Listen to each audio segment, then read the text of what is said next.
ஆரம்பிச்சிடலாம். கிறிஸ்துவுக்குள் மிக அன்பாக அழைக்கப்பட்டிருக்கிற சகோதர சகோதரிகளே, நம்மளுடைய பிதாவாகிய தேவனின் நாமத்தினாலும் கர்த்தராகிய இயேசு கிறிஸ்துவின் நாமத்தினாலும் கிருபையும் சமாதானமும் உண்டாவதாக என்ற வாழ்த்துதலோடு இந்த ஒரு நாளை கூட நம்மளுடைய பிதாவாகிய தேவன் அவருடைய மாபெரும் கிருபையினாலும் இரக்கத்தினாலும் நம்மளை காண செய்து இந்த ஒரு நாளில் கூட அவருடைய மாபெரும் சத்தியத்தை தர சித்தம் வைத்திருக்கிறார். அதுக்கு அவருடைய குமாரர் மூலியமாக நாம் நன்றிகள் சோஸ்திரங்களையும் ஏற்றுக்கொண்டு இன்றைய பாடத்துக்குள்ளாக நாம் கடந்து செல்வோம். இன்றைய பாடத்துக்கு ஆரம்பமாக நம்ம மத்தியில் இருக்கும் அன்பு சகோதரர் சுரேஷ் அவர்களை ஜெபம் செய்யும்படி அன்போடு அழைக்கிறோம்.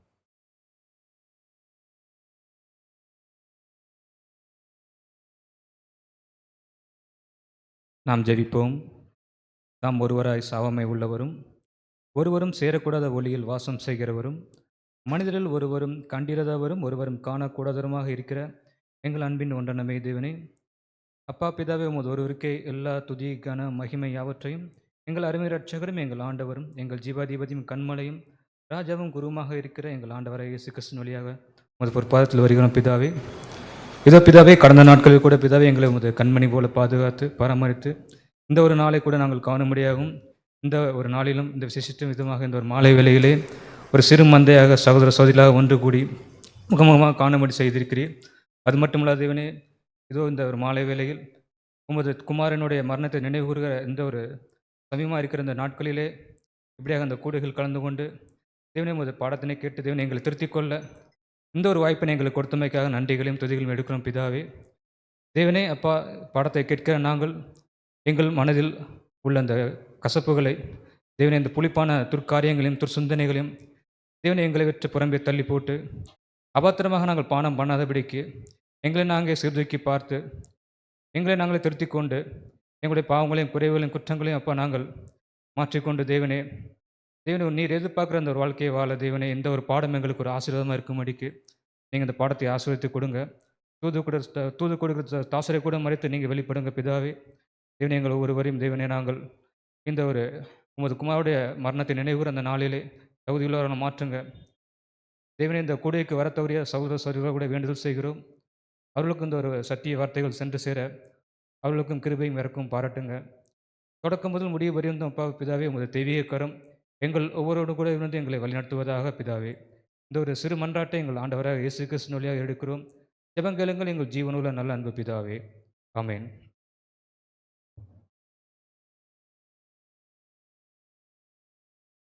அன்பான சகோதர சகோதரிகளே, இந்த ஒரு வாரம் முழுவதும் அனுதினமும் தேவன் பார்த்தீங்கன்னா நம்மளுடைய கர்த்தருடைய மரணத்தை நினைவு கூறும் விதமாக அனுதினமும் ஒரு பாடத்தை நம்மளுக்காக கொடுத்து வருகிறார். அந்த ஒரு வரிசையில் இந்த ஒரு நாளில் கூட இன்றைய ஒரு நினைவு கூறுதலின் பாடத்தை எடுத்து தருமாறு கோயம்புத்தூரிலிருந்து இணைந்திருக்கும் நம்மளுடைய அன்பு சகோதரர் ஜேம்ஸ் பாஸ்கர் அவர்களை அன்போடு கேட்டுக்கொள்கிறோம்.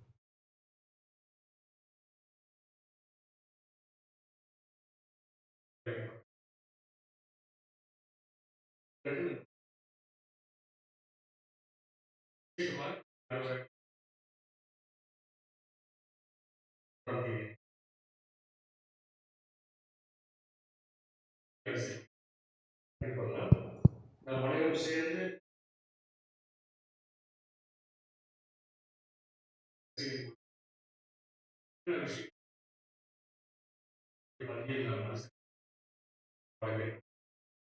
அதில் இன்னைக்கு நம்ம பார்க்க போறோம் கர்த்தரின் பாத்திரம், கப் ஆஃப் அவர் லார்ட். இந்த ஒரு பாடத்திற்கு நினைவு கூறுதல்ல இருந்த அடையாளமான விஷயம் ஒரு விஷயம், இந்த பாத்திரத்தினுடைய முக்கியத்துவம் என்ன, இதனுடைய அர்த்தம் என்ன, இதை பற்றி நம்முடைய ஆண்டவராக இயேசு விளக்கங்கள் என்ன இந்த பாடத்தில் அடையாளம் சொல்லும் நினைவு கூறுதல் இருக்கக்கூடிய சில முக்கிய அடையாளங்கள் இன்னைக்கு நம்ம பார்த்துட்டு உள்ள போன கரெக்ட். ஃபர்ஸ்ட் என்ன பண்ணோம்னா முதல் நம்ம அப்பம். அப்பம் எதை நமக்கு அடையாளம்?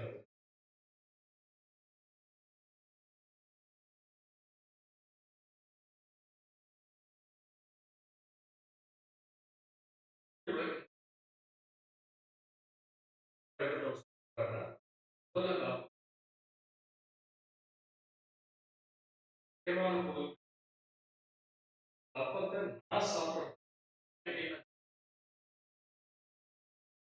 ஆழமான பொருள், அது மூலம் எனக்கு கிடைக்கக்கூடிய நன்மை, அது மூலம் நான் விஷயம் நான் பங்கெடுக்கிறது விஷயம் நான் ஒரு பங்கெடுக்கிறதுனால எனக்கு மூன்று விஷயம்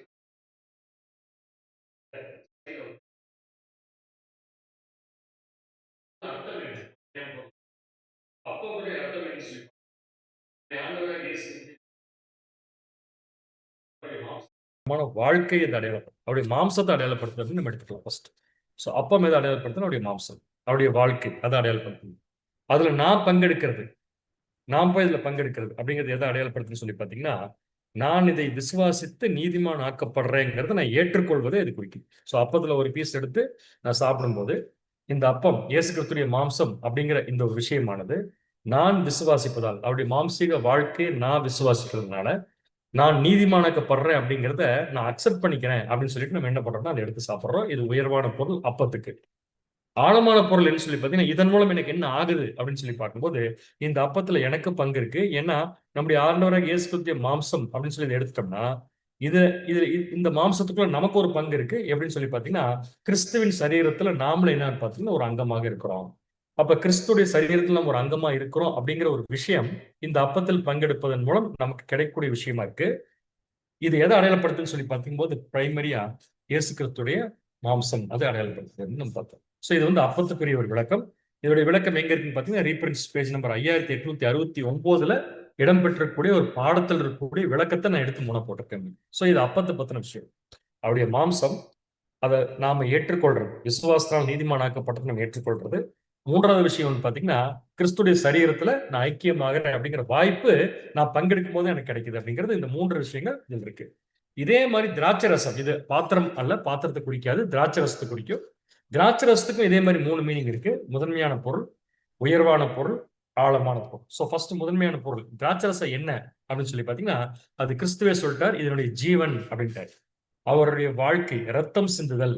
ஸோ ரத்தம் எப்ப சிந்துவாங்க? பாடுகள் படும்போது ரத்தம் சிந்தக்கூடிய ஒரு விஷயத்தை தான் இந்த திராட்சை ரசம் குறிக்குது. ஸோ திராட்சை ரசம் எதுன்னு கடல் நம்ம சொல்ல வேண்டிய விளக்கம் என்னன்னு சொல்லி பார்த்தீங்கன்னா, இயேசு கிறிஸ்துவின் ரத்தம், அதன் மூலம் அவருடைய பாடுகளை இது என்ன பண்ணுதுன்னு அடையாளப்படுத்தும். அடுத்தது, இந்த திராட்சை ரசத்தை நான் நினைவு கூறுதல எடுத்து குடிக்கிறதுனால அது எனக்கு என்ன அர்த்தத்தை கொடுக்குன்னு சொல்லி பார்க்கும்போது, இந்த ரத்தம் எனக்காகவும் சிந்தப்பட்டிருக்குது அப்படிங்கிறத நான் ஏற்றுக்கொள்றேன். அதாவது ஆண்டவராக இயேசு கிறிஸ்துவின் ரத்தம் பாடுபடுதல் அப்படிங்கிறது எனக்காக சேர்த்து அவர் பாடுபட்டிருக்காருங்கிறத நான் ஏற்றுக்கொள்வது தான் என்னன்னு சொல்லி பார்த்தீங்கன்னா, திராட்சை ரசத்தை எடுத்து நம்ம மெமோரியில நம்ம குடிக்கிறது. ஆழமான பொருள், இதன் மூலம் எனக்கு என்ன கிடைக்குது அப்படின்னு சொல்லி பார்த்தீங்கன்னா, அவருடைய சரீரத்துல ஏற்கனவே நான் அங்கமாயிட்டேன். அப்பம் சாப்பிடும்போது அந்த சரீரத்துல நான் அங்கமா இருந்து அவர் பட்ட பாடுகளை இந்த பூமியில நானும் அனுபவிக்கிறதுக்கு எனக்கு ஒரு வாய்ப்பு கிடைக்குது அப்படிங்கறது புரிஞ்சுக்கிறது தான் ஆழமான பொருள். ஸோ திராட்சை ரசம்ங்கிறது முதல்ல எதை குடிக்குன்னு பார்த்தீங்கன்னா, அவருடைய ரத்தம், அவர் பட்ட பாடுகளை குறிக்கும். உயர்வான பொருள், அதை நான் குடிக்கிறதுனால எனக்கு என்ன கிடைக்குன்னு பார்த்தீங்கன்னா, அவர் எனக்காகவும் ரத்தம் சிந்தியிருக்கார் அப்படிங்கிறத நான் ஏற்றுக்கொள்வதை குறிக்குது. அதை வாங்கி குடிக்கும்போது அதை ஏற்றுக்கொள்றதுனால எனக்கு என்ன விஷயம், எனக்கு வாழ்க்கையில மாற்றம் கொடுக்குன்னு சொல்லி பார்த்தீங்கன்னா, கிறிஸ்துடைய சரீரத்துல நான் அங்கமா இருந்து நானும் பாடுகளை அனுபவிக்க போறேன் அப்படிங்கிற ஆழமான பொருளை அது கொடுக்குது.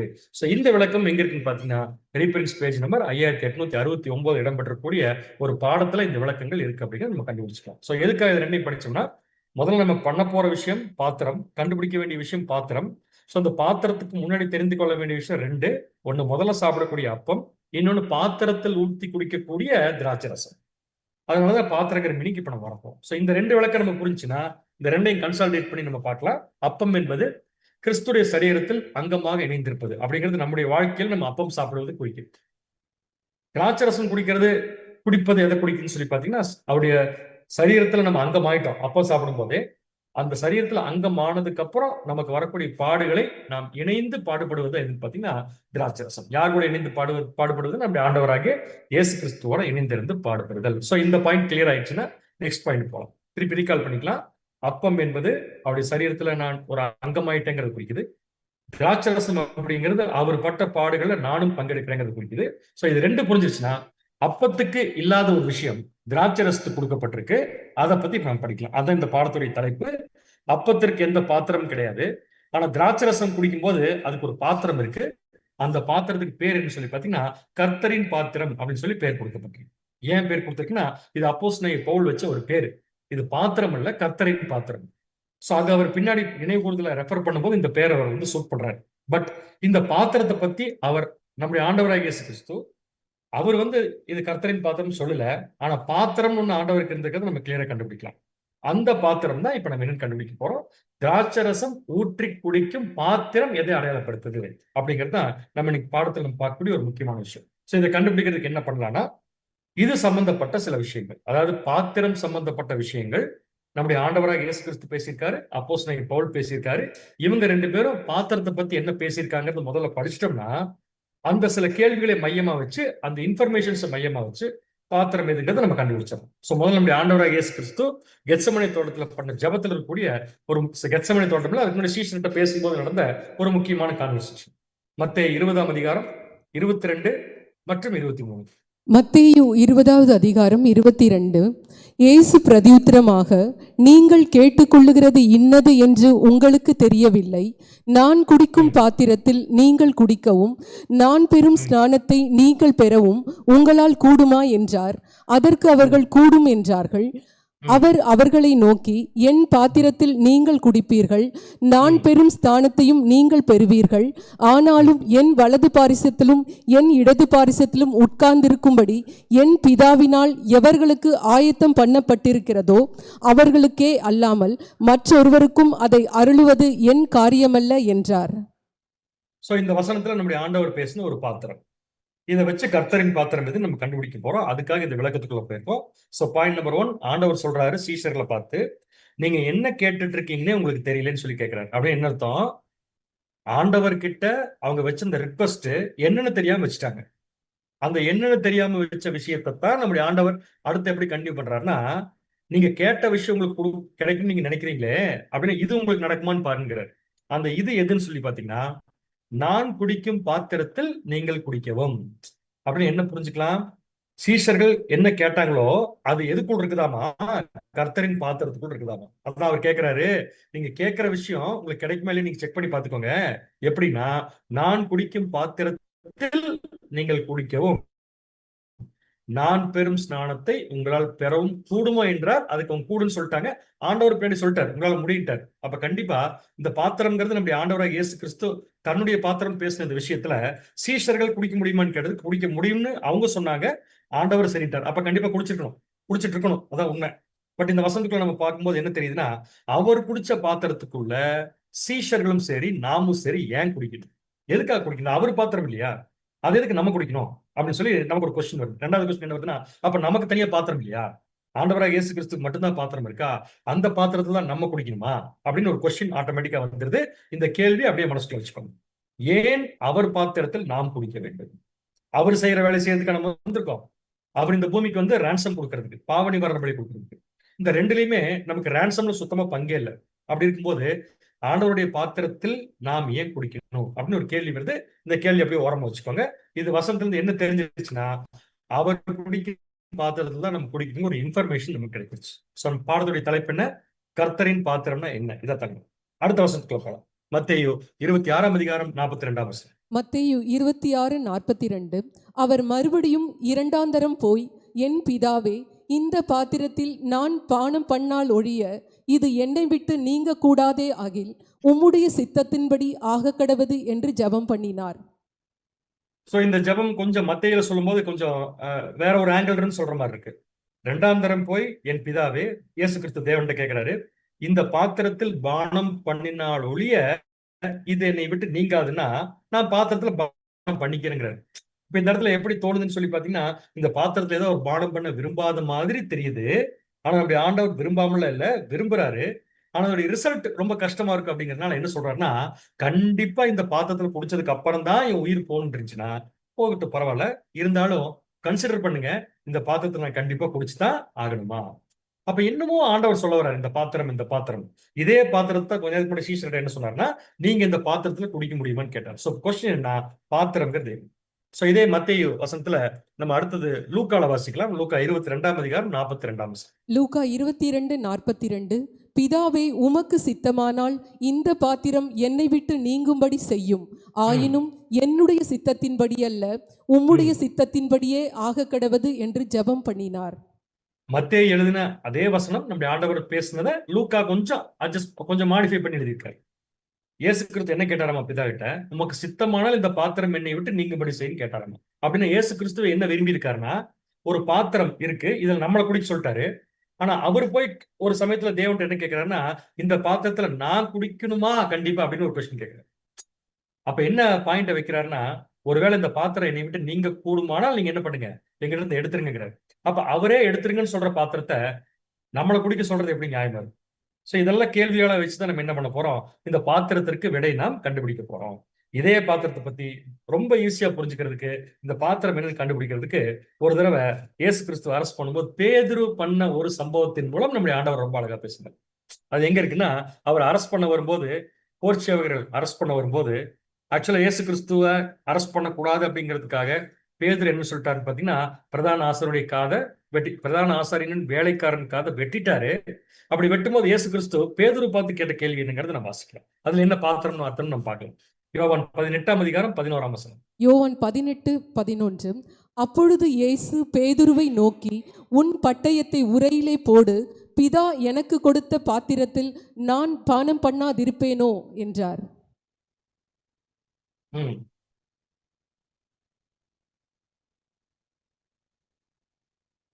ஓகே, நானே வாசிக்கிறேன். அப்பொழுது பேதுருவை இயேசு கிறிஸ்து பேதுருவை பார்க்கிறார். ஏன்னா பேதுரு வெட்டிட்டார் காதை. உடனே இயேசு கிறிஸ்து பேதுருவை நோக்கி பார்த்து என்ன கேட்கிறாருன்னா, உன் பட்டயத்தை உரையில நீ போட்டுரு, பிதா எனக்கு கொடுத்த பாத்திரத்தில் நானும் பானம் பண்ணாதிருப்போம். ஸோ இங்க என்ன அடிஷனல் இன்ஃபர்மேஷன் ஆட் ஆகுதுன்னா, இந்த பாத்திரம் இயேசு கிறிஸ்து சொன்னார் இல்லையா, நீங்க குடிக்க முடியுமான்னு கேட்டார் இல்லையா, அடுத்தது இந்த பாத்திரத்தை தேவன்கிட்ட பார்த்து தேவன் நீங்க கூடுமானால் நீங்கன்னு சொன்னார் இல்லையா. இப்ப என்ன சொல்றாருன்னா பேதுரு கிட்ட, இந்த பாத்திரம் எனக்கு யார் கொடுத்ததுன்னா எங்க அப்பா கொடுத்ததுங்கிறாரு. நல்லா கவனிங்க, இந்த இடத்துல ஒரு அடிஷனல் வேர்டு ஆட் பண்றாரு. நம்மளை குடிக்க சொன்ன பாத்திரத்துல இயேசு கிறிஸ்து குடிக்க முடியுமான்னு கேட்டாரு. இப்ப என்ன கொஸ்டின் கேட்கறாருன்னா பேதுரு கிட்ட என்ன சொல்றாருன்னா, இந்த பாத்திரத்தை எனக்கு பிதா கொடுத்தாரு, பிதா கொடுத்த பாத்திரத்துல நான் எப்படிப்பா குடிக்காம இருக்க முடியும் அப்படின்னு சொல்லி பேதுரு பார்த்து கேட்கிறார். சோ இது என்ன பாத்திரம்னு இப்ப கண்டுபிடிக்க போறோம். அப்ப பிதா தான் இயேசு கிறிஸ்து இந்த பாத்திரத்தை கொடுத்திருக்காரு, இந்த பாத்திரத்தை இயேசு கிறிஸ்து வச்சிருக்காரு, குடிச்சிட்டு இருக்காரு. ஒரு சில சமயத்துல என்ன பண்றா, கடைசி ரோட்ல இந்த கை மட்டும் அப்படிங்கிற மாதிரி இந்த பாத்திரம் என்னை விட்டு நீங்க கொடுப்பாங்க. கடைசியா பேதுரு வந்து சொல்றாரா, இந்த பாத்திரத்துல நான் பானம் பண்ணாது அப்படின்னு நான் பண்ணிட்டாங்க அப்படின்னா, பிதா கொடுத்த பாத்திரத்துல ஏன் பானம் பண்ணு சொல்லி எதிர்பார்க்கிறாருன்னா, ஒருவேளை பேதுரு பிரதான ஆசாரியனுடைய வேலைக்காரனுடைய காதை வெட்டும் போது நம்ம ஆண்டவராக இயேசு கிறிஸ்து அதை கண்டுக்காம விட்டுருந்தாருன்னா, அல்லது அவர் என்கரேஜ் பண்ணியிருக்காருன்னா என்ன ஆச்சுன்னா, நம்முடைய ஆண்டவராக இயேசு கிறிஸ்து எதை இழந்திருப்பார் அப்படின்னு பார்த்தீங்கன்னா, பேதுரு வெற்றி இருப்பார், காலை வெட்டுங்க. இயேசு கிறிஸ்து அதை அப்ரிஷியேட் பண்ணியிருந்தாருன்னு வச்சுக்கோங்களேன், அல்லது இயேசு கிறிஸ்து ஒன்றும் சொல்லாமல் இருந்தாருன்னு வச்சுக்கோங்களேன், அதை ஏற்றுக்கொண்ட மாதிரி. அப்ப பிதா இயேசு கிறிஸ்து கொடுத்துக்கிற அந்த பாத்திரத்துல இயேசு கிறிஸ்து குடிக்கும் போது பேதுரு குடிக்க விடாம தடுக்கிறார். அதனால என்ன சொல்றாரு, என் பிதா எனக்கு கொடுத்த பாத்திரத்தில் பானம் பண்ணாதிருக்கணும் அப்படின்னா, பேதுரு செஞ்ச விஷயம் சக்சஸ் ஆயிடுச்சுன்னா இயேசு கிறிஸ்து எதை லூஸ் பண்ணிருக்கோம்னு பாத்தீங்கன்னா, பிதா அவர் கொடுத்த பாத்திரத்தை அந்த இடத்துல இழந்திருப்பாரு. சோ இவ்வளவு விஷயத்தையும் மையமா வச்சு இப்ப நீங்க பதில் சொல்ல முடியுமான்னு பாருங்க. நீங்க சொல்றதை கேட்க போறதில்ல, இருந்தாலும் நீங்க பதில் சொல்லுவீங்க நம்பிக்கையோட நான் சொல்றேன். இந்த பாத்திரம் எதை குறித்து இவ்வளவு இன்ஃபர்மேஷன் இருக்கு. அவர் குடிச்ச பாத்திரம், அவருக்கு பிதா கொடுத்த பாத்திரம், அந்த பாத்திரத்தை நம்மளே குடிச்சு சொல்றார். ஒரு சந்தர்ப்பத்தில் பிதா கேட்ப இந்த பாத்திரம் என்னை விட்டு நீங்க போகணும். ஸோ இதெல்லாம் கன்சல்ட் பண்ணி இந்த பாத்திரம் இந்த விலை குறிக்கிறத நம்ம ஃபர்ஸ்ட் ஒரு ஸ்டெப் உள்ள போவோம். ஒரு ஸ்டெப் உள்ள போனோம் இதான் ஆன்சர் பண்ணிச்சாங்க. அடுத்த ஸ்டெப் உள்ள போனால் இதுக்கு ஒரு பெரிய விளக்கம் இருக்கு. ஏன்னா நம்முடைய ஆண்டவர் சும்மா இந்த வார்த்தையை யூஸ் பண்ணல. ஸோ முதல் விளக்கம் என்னங்கிறத வாசிங்க.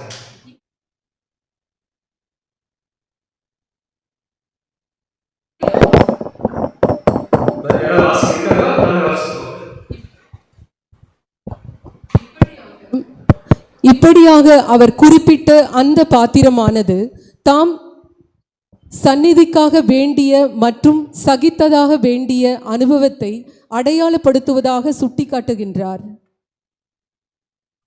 ஸோ இந்த பாத்திரம் என்னங்கிறதுக்கு ஒரு விளக்கம் ஒரு சகோதரர் கொடுத்திருக்காரு ஒரு சப்ஜெக்ட்ல. அதை நான் எடுத்து போட்டிருக்கேன். ரசல் பேரில் இருந்ததில்ல, வேற ஒரு சகோதரர் இருந்தது. ஸோ அவர் என்ன சொல்லியிருக்காருன்னா, இந்த குறிப்பிட்ட பாத்திரமானது இயேசு கிறிஸ்து பேசினார் இல்லையா, பிதா எனக்கு கொடுத்த பாத்திரம், இதுல நான் பானம் பண்ணாமல் இருப்பணும் அப்படின்னு கேட்டாரு.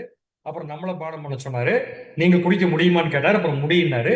இந்த பாத்திரத்துக்கு என்ன பேர் வைக்கிறான்னு பாத்தீங்கன்னா, அவர் சந்தித்தாக வேண்டிய, இந்த தாம்ங்கிறது இயேசு கிறிஸ்து. ஸோ இயேசு கிறிஸ்து தன்னுடைய 3 வருஷ வாழ்க்கையில சந்தித்தாக வேண்டிய மற்றும் சகிக்க வேண்டிய அனுபவத்தை அடையாளப்படுத்துவதாக சுட்டி காட்டுகிறார். அப்ப இந்த பாத்திரம்ங்கிறது பிரைமரியா பாக்குறப்ப நமக்கு என்ன சொல்லுதுன்னு சொல்லி பாத்தீங்கன்னா, சந்திக்க வேண்டிய மற்றும் சகிக்க வேண்டிய அனுபவங்களை கொடுக்குது. அதனால நம்ம வாழ்க்கையில, நம்முடைய ஆண்டவராக இயேசு கிறிஸ்துவின் வாழ்க்கையில அவர் சந்திக்க வேண்டிய அல்லது சகிக்க வேண்டிய அனுபவங்கள் தான் அவர் சொன்ன பிதா கொடுத்த பாத்திரமான்னு கேட்டா இல்ல. முழுசா அப்படி நம்ம எடுத்துக்க முடியாது. ஏன்னு சொல்லி பாத்தீங்கன்னா, சில சமயம்ல இந்த இந்த சப்ஜெக்ட் படி பாக்குறப்ப பாத்தீங்கன்னா, சூழ்நிலைகளும் அனுபவங்கள் தான் வருது. ஏன்னா அவர் சகிக்க வேண்டிய விஷயம், அவர் சந்திக்க வேண்டிய விஷயங்கள் எல்லாம் அவர் வாழ்க்கையில் ஏற்படக்கூடிய சூழ்நிலைகளும் அனுபவங்களும். இதுதான் பாத்திரமா அப்படின்னு சொல்லி எடுத்துக்கிட்டோம்னா சொல்ல முடியாது. ஏன்னு கேட்டீங்கன்னா, இது கர்த்தருடைய பாத்திரத்தை பத்தி ஃபர்ஸ்ட் படிக்கிறோம். அப்புறம் நம்முடைய பாத்திரத்துக்கு வரலாம். நம்முடைய பாத்திரம் ஒன்று இருக்கான்னு அப்புறம் பார்க்கலாம். சோ கர்த்தருடைய பாத்திரம் அப்படிங்கிறது சூழ்நிலைகள், அனுபவங்கள், அவர் சந்திக்க வேண்டிய விஷயங்கள் எடுத்துட்டோம்னா அதுதான் பாத்திரம் சொல்லி எடுத்துக்கிட்டோம்னா, அந்த இடத்துல என்ன ஒரு பாயிண்ட் மிஸ் ஆன்னு சொல்லி பாத்தீங்கன்னா, எல்லா சூழ்நிலைகளையும் எல்லா அனுபவங்களையும் பிதாபாகிய தேவன் இயேசு கிறிஸ்து அனுமதிக்கல. நமக்கு அனுமதிக்கிறது இல்லை. ஃபர்ஸ்ட் இயேசு கிறிஸ்து முடிச்சுக்கலாம். நமக்கு வரக்கூடிய சூழ்நிலைகள் சிலவற்றை நம்முடைய ஆண்டவர் பிதாவாகிய தேவன் அனுமதிக்கிறார், சிலவற்றை அனுமதிப்பதில்லை. நமக்கு வர வேண்டிய அனுபவங்களை, சில விஷயத்த நம்மளை பின்தொடர்ந்து வரும்போது இது நமக்கு வேணும்னு சொல்லி கொடுக்குறாரு. ஆனா சில அனுபவங்களை கொடுக்கறது இல்லை. அப்ப சூழ்நிலையும் அனுபவமும் எல்லாமே நமக்கு நடக்கிறது நமக்கு பாத்திரமாகாது. ஏன்னா சில விஷயங்களை தேவன் கொடுக்கவும் செய்கிறாரு, சில விஷயங்களை தேவன் எடுக்கவும் செய்கிறார். அப்ப பாத்திரங்கிறது சூழ்நிலை அனுபவங்கள் முற்றிலும் சரின்னு எடுத்துக்க முடியாது. அப்படின்னா சில சூழ்நிலைகளை அனுமதிக்கிறார், சில சூழ்நிலைகளை அனுமதிக்கிறது. அப்படின்னா பொறுத்து சூழ்நிலைகளையும் அனுபவங்களையும் தேவன் நமக்கு அனுமதிக்கிறாரோ, அது ஆண்டவரை இயேசு கிறிஸ்துக்கு அனுமதித்தாரோ, அதுதான் கர்த்தருடைய பாத்திரம். சோ எதை வச்சுட்டு மனசுல வச்சுட்டு தேவன் ஒரு சூழ்நிலைய ஆண்டவருக்கு கொடுக்கிறார், எதை மனசுல வச்சுட்டு ஒரு சூழ்நிலைய வேண்டான்னு சொல்றார் அப்படிங்கறத யோசிச்சு பார்த்தோம்னா அதான் பாத்திரம். அது வேற ஒண்ணும் இல்லைங்க, பிதாவின் நோக்கம். அதாவது ஆண்டவராக இயேசு கிறிஸ்துடைய வாழ்க்கையில பிதா ஒரு நோக்கம் வச்சிருக்கார். அந்த நோக்கத்தை இயேசு கிறிஸ்து வாழ்க்கையில படிப்படியா கொடுத்துட்டே வர்றாரு. அந்த நோக்கத்தை கொடுக்கும்போது சில சூழ்நிலைகள் சேர்த்துக்கிறாரு. ஆண்டவராக இயேசு கிறிஸ்துக்கு சில சூழ்நிலைகள் வேண்டாம்னு சொல்லி ஒதுக்கி முடுறாரு. உதாரணத்துக்கு பாத்தீங்கன்னா, அவர் எல்லாம் ராஜான்னு சொல்லி கூப்பிட்டு வந்து அவர் ரொம்ப பெருசா பெருமைப்படுத்தும் போது அவர் மறைஞ்சு போயிடுறாரு. சில சந்தர்ப்பத்தில் பாத்தீங்கன்னா, அவர் அடிச்சு கொலை செய்யலாம்னு சொல்றப்ப அவர் மறைஞ்சு போயிடுறாரு. அப்படின்னா மறைஞ்சு போற விஷயத்த தேவன் அவர் கொடுத்திருக்காரு. அந்த சூழ்நிலை வேண்டாம்னு செய்யறாரு. அப்படி நல்லா புரிஞ்சுக்கலாம். சூழ்நிலைகள் அனுபவங்கள் என்பது நம்முடைய வாழ்க்கையில் நடக்கக்கூடிய சம்பவங்களா இருந்தாலும் பாத்திரம் என்பது அதை மட்டும் குறிக்காது, அதுக்கு பின்னாடி பிதாவாகிய தேவனுடைய நோக்கத்தை குறிக்கிறது. அப்படின்னா பாத்திரம் என்ற வார்த்தை சரியான பதில் எதுன்னு சொல்லி பார்த்தீங்கன்னா பிதாவாகிய தேவனுடைய நோக்கம். அடுத்த பாயிண்ட் வரலாம். அப்படின்னா பாத்திரம் என்பது இயேசு கிறிஸ்துவின் வாழ்க்கையில பிதாவின் நோக்கத்தை குறிக்கிறது சொன்னா, இப்ப நம்ம கிட்ட ஒரு கேள்வி கேட்கலாம், பிதாவின் நோக்கம் என்கிற இந்த கர்த்தருடைய பாத்திரம் நமக்கு போதுமா அப்படின்னு கொஸ்டின்.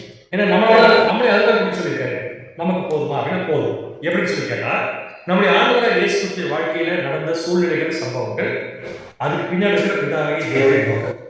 நல்ல பாத்திரம் என்பது சூழ்நிலைகள், அனுபவங்கள், அதுக்கு பின்னாடி இருக்கக்கூடிய பிதாவுடைய நோக்கம். இந்த பிதாவுடைய நோக்கத்தின் மூலம் நம்முடைய ஆண்டவருடைய வாழ்க்கையில் நடைபெற்ற சூழ்நிலைகளும் சம்பவங்களும். இப்ப நம்மளுடைய கேள்வி அது கர்த்தருடைய பாத்திரமாச்சே, அந்த பாத்திரத்துக்கு நம்ம பிடிச்சவாரு சொல்லி பாத்தீங்கன்னா, இப்ப நம்ம சொல்றது யாருன்னு பாத்தீங்கன்னா ஒரு நியூ கிரியேஷன். அப்படின்னு என்ன புரிஞ்சுக்கலாம், ஒரு நியூ கிரியேஷன் வாழ்க்கையில பிதாவுடைய நோக்கம் என்னவோ அதே நோக்கம் தான் ஆண்டவராகிய இயேசு கிறிஸ்துவின் வாழ்க்கையில் தேவன் வச்சிருக்காரு. நான் போடுற வாக்கியத்தை நானே வாசிக்கிறேன். ஒரு புது சிருஷ்டியாக நம் மீது உள்ள பிதாவின் நோக்கம், அதை பாத்திரம். இது நம்முடைய பாத்திரம், கர்த்தருடைய பாத்திரம். ஒரு புது சிருஷ்டியாக நம் மீது உள்ள பிதாவின் நோக்கமும் ஆண்டவராக இயேசு கிறிஸ்துவின் மீது இருந்த பிதாவின் நோக்கமும் ஒன்னே. என்னன்னா தெய்வீக சுபாவத்துக்கு நம்ம கொண்டு போகணும். அதுக்கு ஏன் பாத்திரம் பேர் வச்சாரு? ஏன்னு கேட்டா, இந்த பூமியில பிதாவுடைய நோக்கத்தை இயேசு கிறிஸ்துவானவர் சரி, ஒரு நியூ கிரியேஷனாக சரி ரீச் பண்ணோம்னா அவருக்கு வரக்கூடிய விஷயங்களை அவங்க தான் ஃபேஸ் பண்ணணும். அடுத்த வாசிக்கலாம். ஒரு புது சிருஷ்டிக்கு வரக்கூடிய அத்தனை விதமான சூழ்நிலைகளையும் அனுபவங்களையும் ஏற்கனவே நம்முடைய ஆண்டவர் அனுபவித்ததால் அதே பாத்திரம் நமக்கு கொடுக்கும். ஸோ பாத்திரம் என்பது பிதாவுடைய நோக்கம். இப்ப நம்ம படிச்சுக்கிற பாத்திரம் நம்முடைய பாத்திரம் இல்லை, கர்த்தரின் பாத்திரம். ஸோ கர்த்தருக்கு தேவன் கொடுத்த எல்லா சூழ்நிலை, எல்லா அனுபவம், அதுக்கு பின்னாடி கூடிய ஒரு நோக்கம். அந்த நோக்கம் தான் சூழ்நிலையை டைரக்ட் பண்ணுது. அந்த நோக்கம் தான் சூழ்நிலைகளையும் அனுபவங்களையும் டைரக்ட் பண்ணுது. ஸோ அந்த நோக்கத்திற்கும் இயேசு கிறிஸ்துவின் வாழ்க்கையில் ஏற்பட்ட சூழ்நிலைகளும் அனுபவங்களும்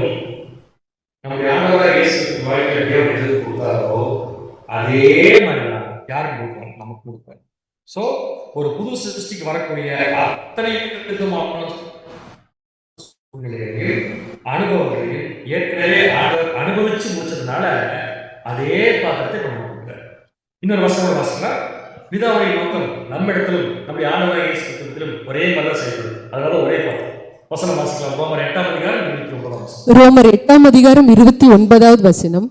தம்முடைய குமாரன் அநேக சகோதரருக்குள்ளே முதற் பேராவனார் இருக்கும் பொருட்டு தேவன் எவர்களை முன் அறிந்தாரோ அவர்களை தமது குமாரனுடைய சாயலுக்கு ஒப்பாய் இருப்பதற்கு முன் குறித்திருக்கிறார். பாருங்க, 1,44,000 பேர் இந்த நியூ கிரியேஷன்ஸ்.